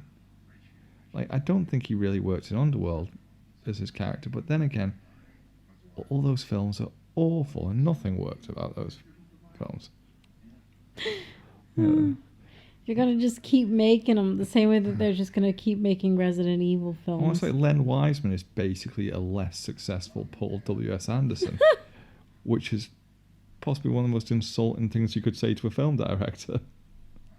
We both make Z-grade crap and put our wives in them. Well, he's not married to her anymore, but yeah, at the time. But they're those films, like the Resident Evil film. Well, I know the Resident Evil films do really well in Japan for some reason, even though they should hate them since they destroyed the source material. I know doesn't China have a ban on supernatural stuff? Because I Yeah, know, yeah, it's one of the things that you're not supposed to. yeah, They've got a lot of very particular rules yeah, on what you can't feature. because I know that's why. I don't know if that's why they changed Tomb Raider after like the first game. Well, of course, Yeah, now Hollywood often caters to China because it's a really big market. There's a lot of money there. I mean, there's over 1 billion of them. still kind of weird though, considering there are a lot of supernatural games. You mean to tell me that absolutely That's not the only thing as well. right? They've got a whole set of rules on what you can't have Right. in film. Yeah, it's kind of like that, and because we were talking about Tarkovsky, weren't we, the other day? And like, obviously, he was making films, when Russia was the Soviet Union, and there's a load of things you couldn't make films about then. Even like really, you couldn't make anything too individualistic or too biographic. It was, very restrictive. Which doesn't make any sense to me because it's like, so what are you trying to accomplish with that? Not making communist country, so isn't it? So but you don't still, want though. to seem like you're putting perhaps yourself above anyone else, or Sure. I don't know. I'm just guessing. Yeah. But again, it's just art, you know. Well, yeah, but I look. Don't ask me. I didn't write the manifest. I don't know. I didn't write the damn thing. Was it? Yeah, because isn't there in the original? I kind of hope that they put a little nod to Pac-Man in this, like they did in the original. Yeah. Because that would have been cool, like just like a little shape in the background or something like that. They didn't though. Missed opportunity. Oh. It is. Yeah, exactly. What is nice though, how they did like a test run of this scene initially. I think most of these scenes were they acted first with like, Jeff Bridges in the scene, and then they had his stand-in come in and do the same thing. Yeah. Well, yeah, because he studied his body language closely, didn't he? I also thought that must be really kind of tough to do that, because that is you doing the physical acting, and then you just paste somebody else's face and voice over the top. Well, I suppose that's how David Prowse felt as Darth Vader, wasn't it? Right. Because you've seen a little bit of Bill Bailey's stand-up, the comedian, haven't you? The multi-instrumentalist. You have the guy with long hair, balding at the front. He's on Nevermind the Buzzcocks quite a bit. He did a bit on Darth Vader because David Prowse, who's a big lad, a very big bloke, very tall guy, and he was because he was the guy in the cloak, obviously, but that was it. He was just doing the physical acting. Mm-hmm. So, but because he comes from like the West Country, he would have been like, "Hello there, I'm Darth Vader." Mm-hmm. Oh, the Force is strong on this one. Wouldn't have quite worked. I love how it's really weird. Any kind of futuristic stuff, they always have future glasses. Have you noticed that? That hold no liquid, like things that look like test tubes. Well, have you ever seen that when they line up shots and actual test tubes? I hate that. Oh God, it's just I hate fanning around with stuff like that. It's a drink, innit? Just stop trying so hard. Well, it's always about the novelty. Novelty can piss off. That said, though, I'm a massive hypocrite because before Blade Runner 2049 came out, there was a special edition of it, and I never go in for like special edition anything. So I always think it's a rip off of they're just trying to squeeze money out of you, and they're always like massively overpriced what they are. However, with the 4K Blu-ray of that, I think if you paid something stupid like about 50-60 quid or something, but you got 2 whiskey glasses in the style from the original Blade Runner that Deckard's got, and I like my whiskey glasses and I like my whiskey, and I kind of really wanted them, but I don't even have a 4K Blu-ray player. Oh jeez. So but I was tempted. I didn't in the end.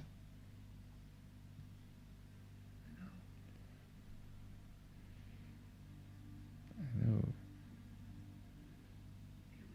You are the Tobler one. For me.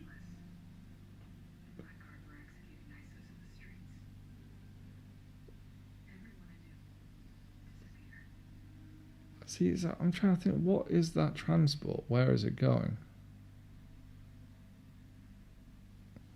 It's going to get to the portal, or the exit point.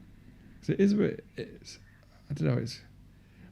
I'm not always people who need to. I like an element of mystery stuff. I don't need everything explained to me, but there are a few bits in this where you kind of go, so what does that do? And why is that like that again? And Well, I always thought that those were. That's just like it's like a ship that carries like shipping containers. it does digital. seem like that, doesn't it? Yeah, like they go out like other ships deliver resources and then they bring it back. Like it's a. But then it makes you wonder, though, doesn't it? If it is a digital world, then why can't they be transported faster than that, or instantaneously? Because that's the kind of that again. The rules of Tron are still kind of sketchy. So on the one hand, it's a digital world. On the other hand, it kind of behaves very similarly to the physical world in terms of its laws. I mean, it's got gravity. It's got I wonder if perception also affects the world too. Well, a bit like the Matrix. Well, like how they have weird theories on reality, like the way that you see it, it's like you're actually affecting it. Well, I think therefore I am as you. It could be argued as the only I'm not constant. I'm not getting into. Yeah, I can't be that philosophical. What is reality? Because technically you can't say what reality is because it's only ever your perception of what is. So therefore you can never provide a fundamental description of what reality is because it's always biased. It's coming through your lens. Something like that. Something like that. So philosophical. You get deep on this. Hardly. Now I turn my cool white robes inside out. Because now it means business. See, that's just a little bit creepy, that look. Yeah. Is he trying to get his son hooked up with a digital chick? I mean, we went over this, didn't we? Like, what was their arrangement? Like, Cora with him. He was just like living with her for ages. I mean like, I just do assume, they have a thing? I just assume that it's mentor and mentee or father daughter. Like, yeah, but come on, if you're living with Olivia Wilde for that long, as if you wouldn't try it on. Well, maybe you would. Well, if I was Jeff Bridges on my own in a digital world. Yeah, that's what I'm saying. If you're acting like a dirty old man, you're like, this innocent, born sexy yesterday. I just meant he's been there for 20 years. I meant before now, and I'm guessing she doesn't age. Or maybe, so she could be. Maybe he lost the urge. He built that libido himself in a cave from scratch. I don't know. Maybe you lose it after being there that long. Or maybe you'd be so like panic or grief stricken. It's like, I'm not really thinking about that. I'm trying to think about how am I going to get out of here. Do you reckon anyone ever goes in this world like, could you just change the colour? I'm sick of orange. You just try, I don't know, purple for a change or something. But then it wouldn't be very Tron-esque. I'm just saying, do the residents ever do that? But I do like the way that the masks make them look slightly like wasp-like, kind of insectoid, because it has got that hive mentality the way it works. There's a bit too much woo flipping because it looks cool for the sake of it.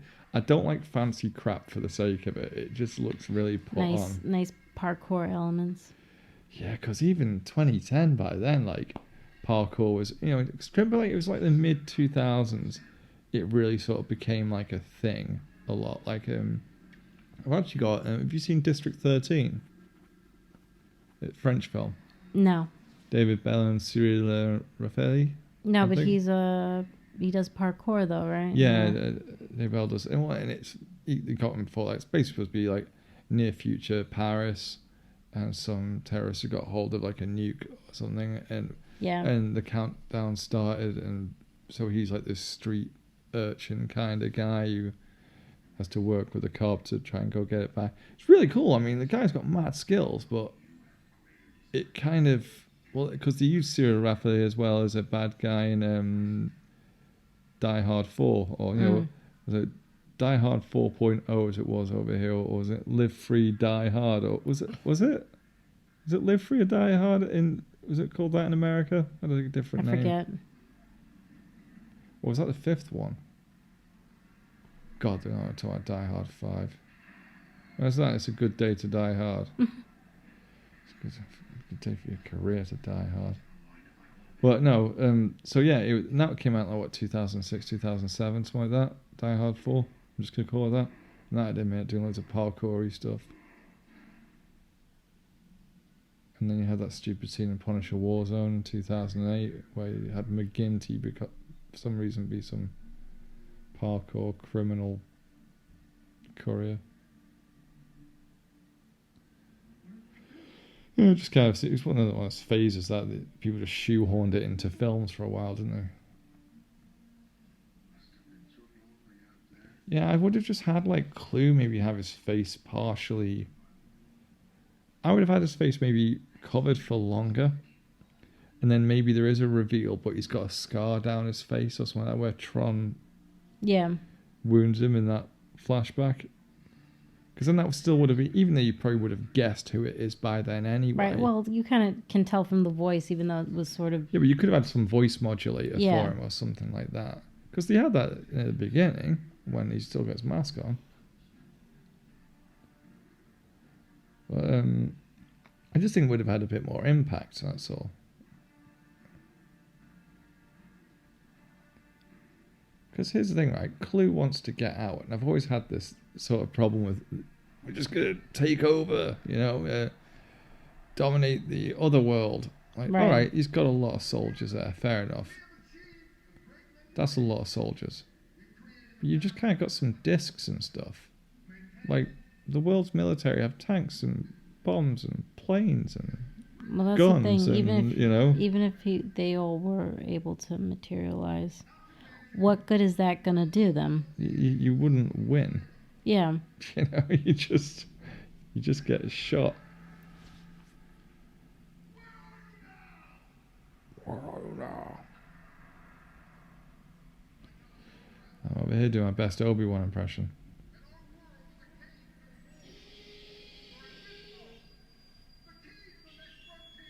Oh, that's perfect. What the hell is that? Apologies, people. It's like some truck going past outside. Decided to brake really hard. But it adds to the mechanical effect. Yeah. Did it on purpose.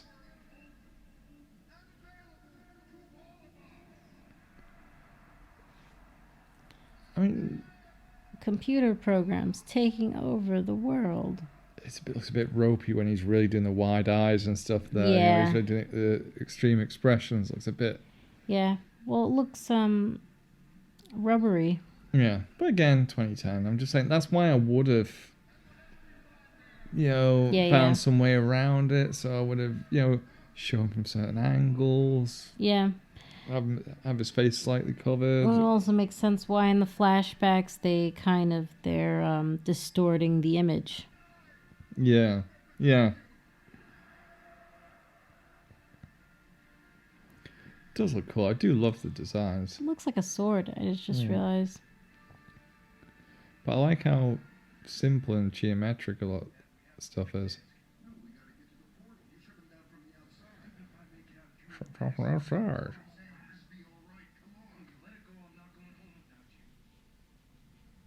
Sam, if I give you this Toblerone, what do you do with it? I tell you.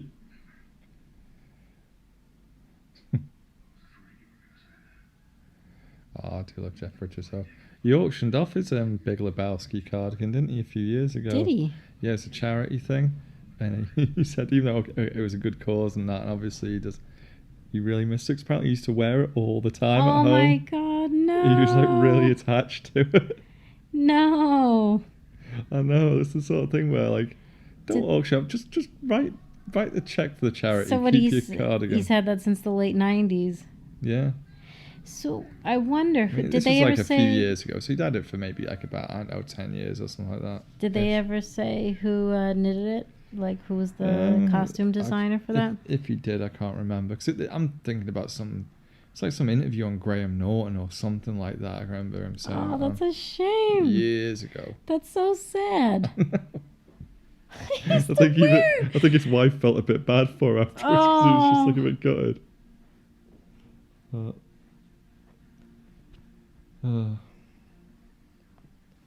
See, I wonder that was pretty easy. I wonder if a lot of people do that, like actors. See, they don't seem to die when they fall. Sorry, by the way. No, I'm just saying, like, if they take a lot of stuff from set and they actually use it or wear it, you know. I'm sure a lot of them just go, yeah, what am I going to do with this? Where am I going to take this?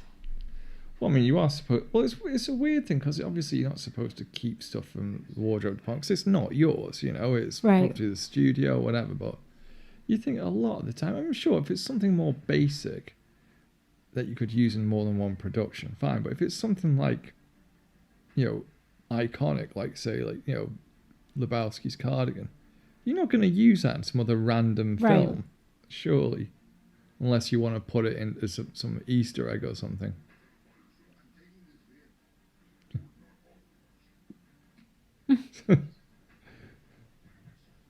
Little sort of jab at the hole. Hey, if it doesn't work, hit it.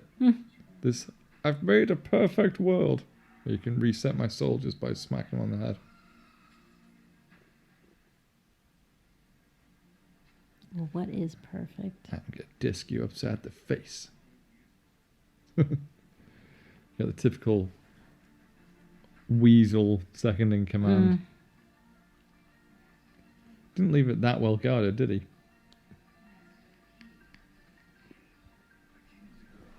I mean, considering how vital that is, like the linchpin of your plan. Guarded by a couple of people.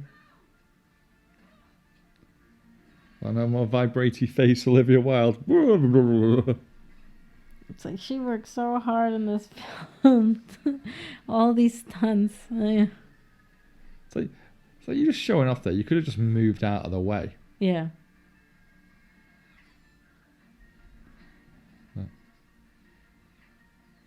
It's a bit of a close shave, that.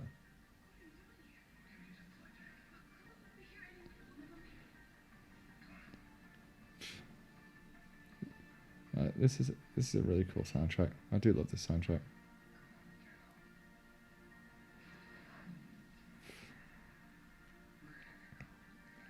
Now, I will say this is the first film I'd seen in a long time when I saw it in the cinema. That it was really immersive. It just completely sucked me in. You know, it really would. I mean, obviously, it's not the best way to watch it now because my TV isn't the biggest, and obviously we can't use my surround speakers because it's going to mess with the audio for the narration. And my leg's going to sleep. Sorry, but it'd be cool if this would be cool if you had like a big projector and stuff, and oh yeah, a really big screen. See, I do want a room where like a basement where I can soundproof it. That would be cool. You have your little theater room. Yeah, because you do need the audio at a certain volume. It's like, dude, just keep it orange. Now they know that you're good guys. Well, at least wait till you're out of the place. Yeah, I don't understand the point of that. That we have to change the colour. I mean, I'm guessing it'll be something. I'm doing a U here and explaining it away. I'm guessing it's something to do with like the way they're programmed. So as soon as they interact with it, then it becomes blue because they're not part of the system. Whatever the code is, etc. Blah blah blah. Filling in the blanks for them. Death to the... It's a pain in the ass cleaning people up. Right. See, I do like the way it materializes and stuff. It's pretty cool. Now, this was awesome. Like, you imagine this on like a really big screen and proper booming surround sound. maybe a bit faster as well.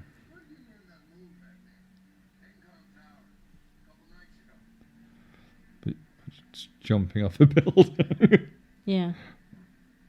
What's that move? What, gravity? It's been around for... How long have you been here, Dad? I know. It's like, sweet. Actually, there are a few Star Wars references in this, thinking about it. Like, yeah, you got the whole Millennium Falcon, like...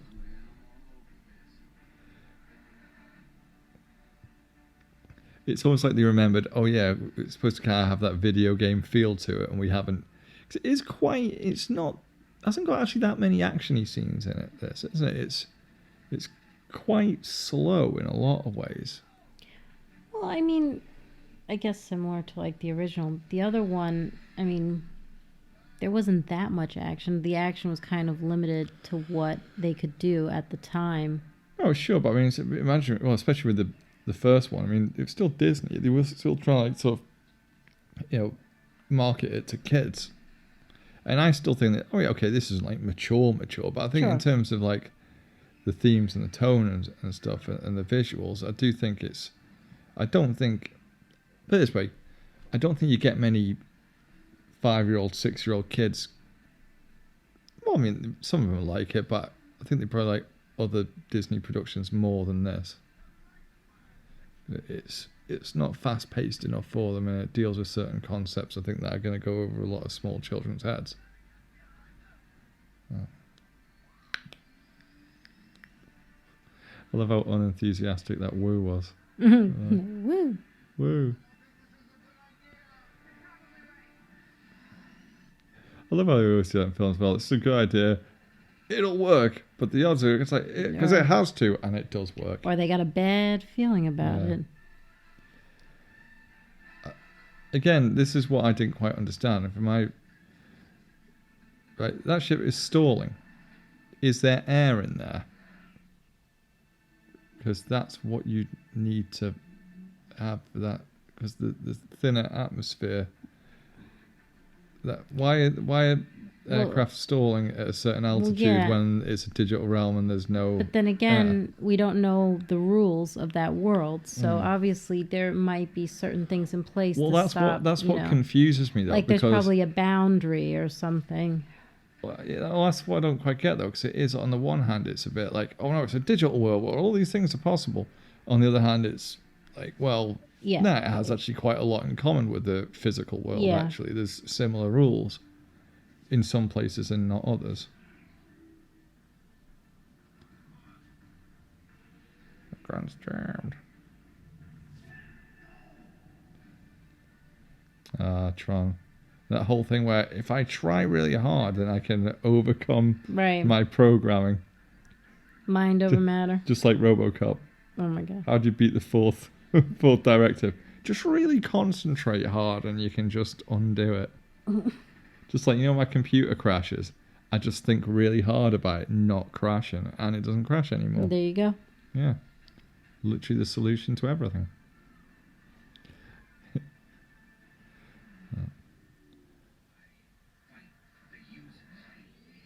See, the whole thing is, why isn't Tron better than Clue? Because isn't Tron a security program in the first place? So isn't he kind of designed to be, like, I don't know, in this world, like an elite soldier, I suppose. So, you burping? No, it's my stomach growling. And mine's doing that a bit too.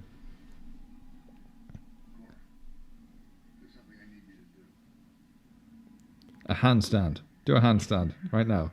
Why? It just looked cool. Yeah, you could tell they were supposed to do... Because they were supposed to do a sequel, weren't they? And I can't remember, like, Garrett Hedlund said in an interview why the... No, I'll tell you what it was. That was it. Remember, they were all set to do a sequel, even though... Yeah. Because I think this made its money back, didn't it? Or made a small profit. Yeah. But, they were still set to do the sequel, and then Disney got cold feet because Tomorrowland absolutely bombed. That was it, wasn't it? And it got, like, slaughtered in the reviews. So I think they just got cold feet because, Tomorrowland, that's kind of sci-fi and Tron sci-fi. So therefore it's the same thing. So therefore if nobody likes Tomorrowland, then nobody will like a Tron sequel by that logic, because we're producers and we know everything is to look at a spreadsheet, but nothing about what actually engages people with cinema. Right. I would have watched the sequel to this because it... Definitely, because it probably would have looked even slicker now than it did then. I mean, I think it was originally slated to come out it probably would have come out 2012, 2013, something like that, I think. I still think they should do it again. I just... I'd watch it, but I think it'd just be a hard sell. I think they'd have trouble getting it greenlit. Sure. Or blue lit. Or orange lit. Oh boy. Get it? Because it's light. But, I think it looks awesome. But then I suppose, what would you do with Clue? Because then you'd probably have de-aged Jeff Bridges. But he looks like, why don't you look better now than you did 10 years ago? Yeah. I mean, like I told you, they could definitely go back in and edit that stuff. It wouldn't be hard to do. But I always said that about the first Blade movie. Because I really like the first Blade movie. But the CG is very 1998. And it is bad. I mean, again, to be fair, what CG was good in the late 90s, not much, But then the rest of the film, I loved the way it was shot, and it was really dark and had real horror overtones, and like, so if you just touched up like the CG, the effects, that'd look wicked. I mean, I like the first Blade film a lot. It doesn't get enough love, I don't think. It's got its flaws in places, but it's cool. And the second one's awesome. Third one, oh Jesus.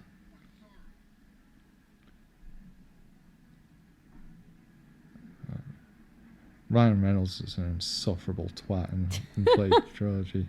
Blade Trinity. That's a horrible film. Oh my God. It's so bad. Hannibal Caine, maybe.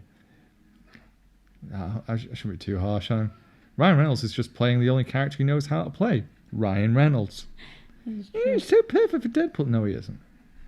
There you go, I said it. Fight me. He's not funny. He's overrated.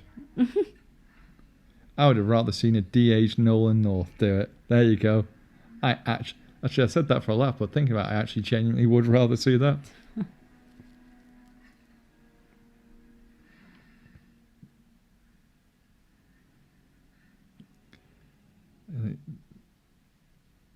Don't you want the disc?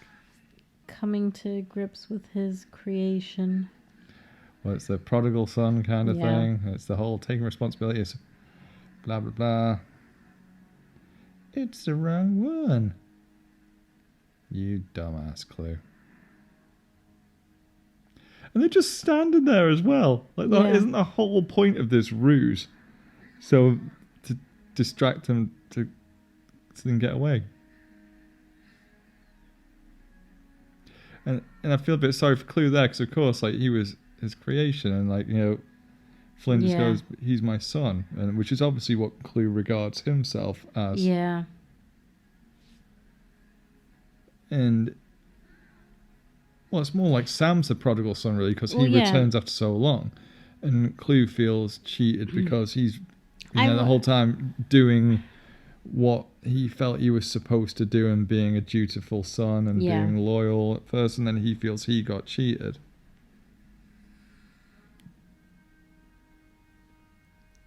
It's just as well, like, it takes, that's why he's hanging off the side there, because it's not exactly like an instant get out. He's like holding the disc up for ages and not going anywhere. I feel a bit sorry for it. It's quite sad, really, because like, he hasn't seen his dad in like 20 years. Yeah. He finally finds him. And he knows he can't save him. Yeah, I mean, I'm actually kind of surprised he went that way with it, actually. Yeah. Because actually, you don't get the sense that this is what's going to happen Right. up until this point, really. Right. Super Saiyan Jeff Bridges. Yeah. Why hasn't anyone done like a GIF with that where it's just like it's over 9,000 and it's just Well, just that's why we will. Super There you Saiyan go. Bridges. Oh well, there you go. That's the GIF that's going on the Yeah. Instagram. That one, where his eyes are glowing. It'd be pretty bad if it like, exploded Sam and Cora as well. I know. I was like, whoops, sorry. Well, I've nuked the grid. See, when that explosion happened, I wonder, did it take the majority of the grid with it, or it just that little bit of... Well, I imagine, is this not him just kind of doing another Big Bang? Like he's recreating it? Yeah. Because I think originally, because Tron 3, as it was scheduled, it was supposed to be called Tron the Next Day, wasn't it? Yeah. Because they did do Tron the Next Day as a sort of weird prequel short film to this, didn't Right. they? But I think originally that was a working title for the third Yeah. one. So, if I'm not mistaken, see, I would have actually been genuinely intrigued to see where they go with this story after this. No, me too. I actually think that if they're going to make a sequel, right, even if it's like 20 something or 30 something years later, in this case it really does work. Well, yeah, because the thing is, every time it jumps forward, you've got, in a way, a new twist on the story to tell. Yeah. Because it goes with the advancement of the technology. And so you don't really know which way it's going to go, and it is like an evolution.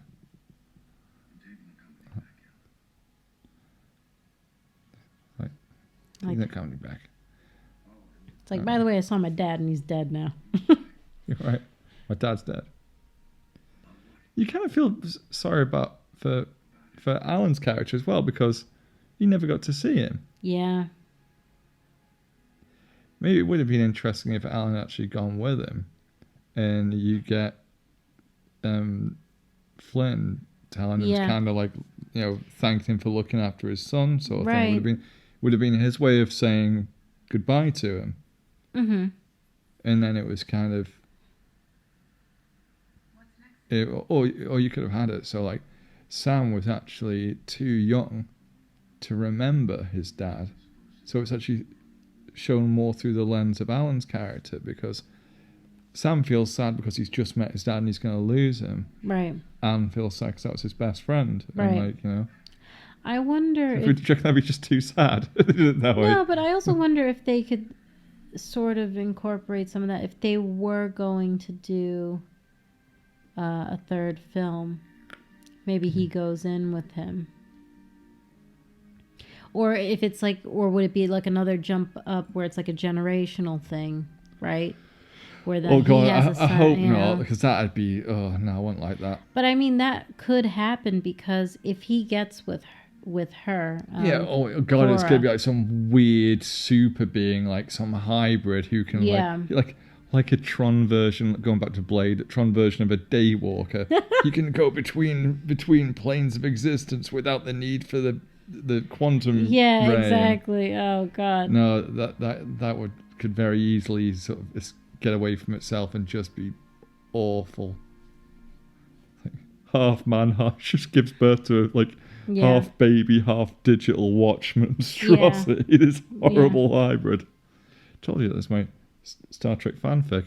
That's how the Borg start. Yeah. Oh, right. Well, yeah. I thought Mr. Kaczynski did a very good job, and so did Edward Curtis and Horowitz, the writing it. But because Kaczynski was he said in the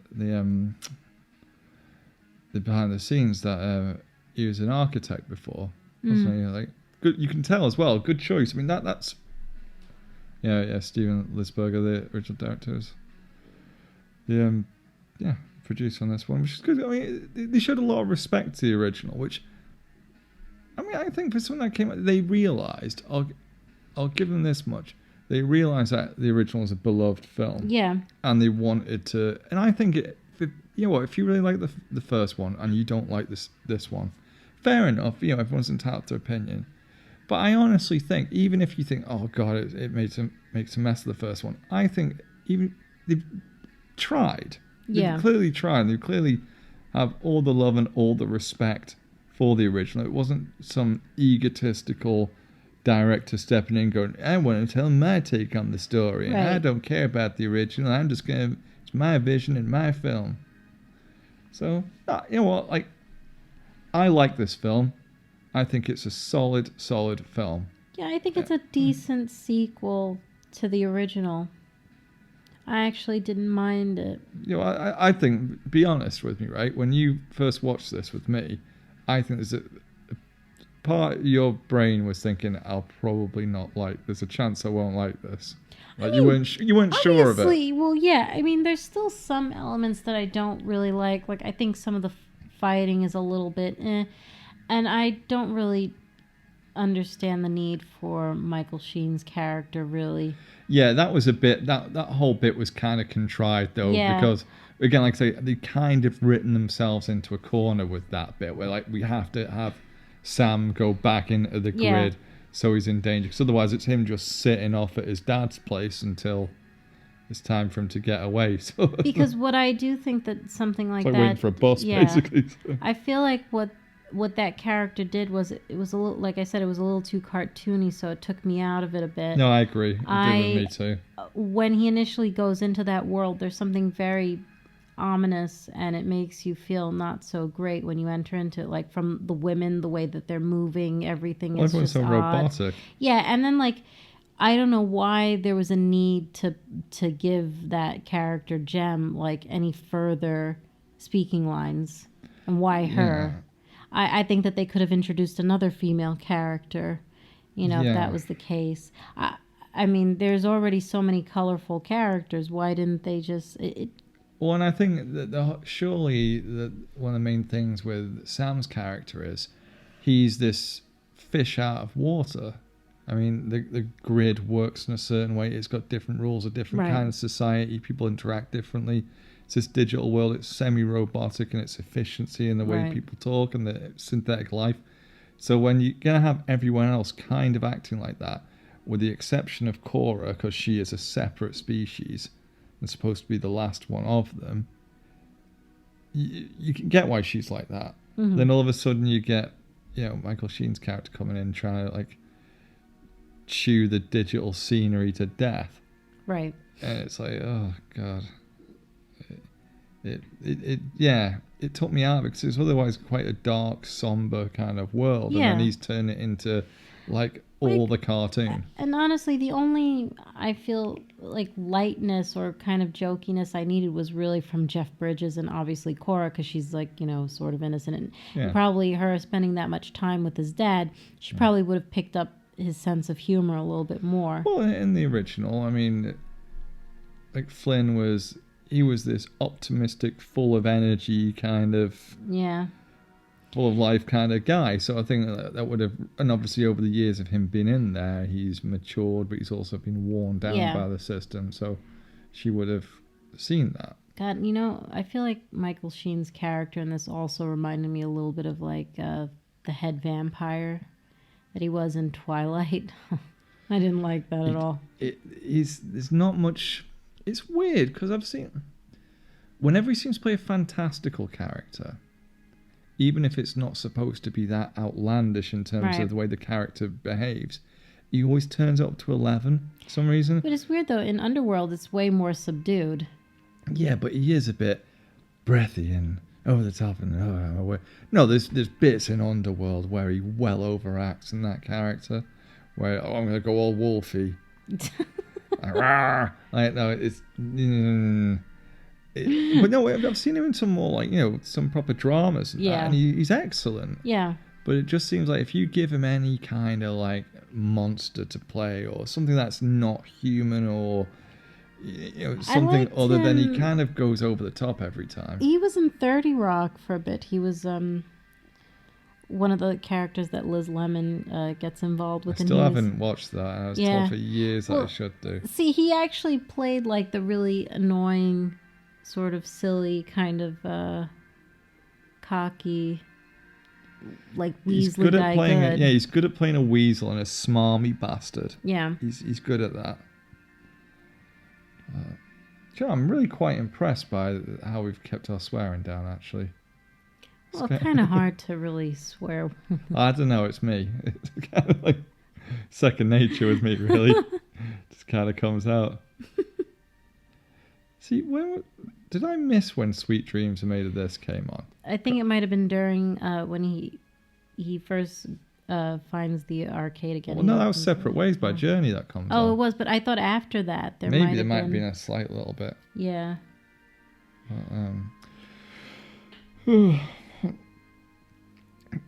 Yeah, that was a bit which shoehorn. Well, then again, 2010, stick a bit of Journey in there, because wasn't it round about that time when Don't Stop Believin' seemed to get a second wind? Wasn't it? No.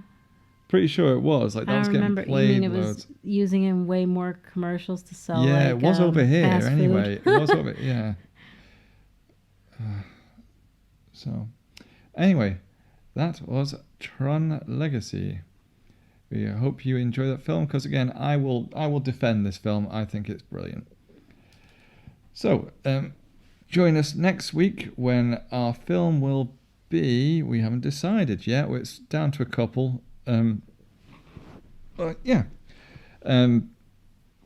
sure you check the description below to follow us on Twitter and Instagram and our Redbubble shop, where you can get like rad clothes, rad merchandise. Spiffy merch. It's rad. Come on, talk all cyberpunk. It's rad. It's spiffy. It's off the chain. Anyway, yeah, so do all that stuff. Please like, share, and subscribe if you like it, and click the bell icons to be notified when the next one's up. And until next time, it's bye. It's goodbye from Kindred. You have to say it's goodbye from Bad Juju. Well, I have to say stay connected from Bad Juju. Stay connected from Bad Juju. Yeah. Stay disconnected from proper grammar. Bye. Bye. Support the cyber revolution and look great while doing it by checking out our Redbubble shop down in the description.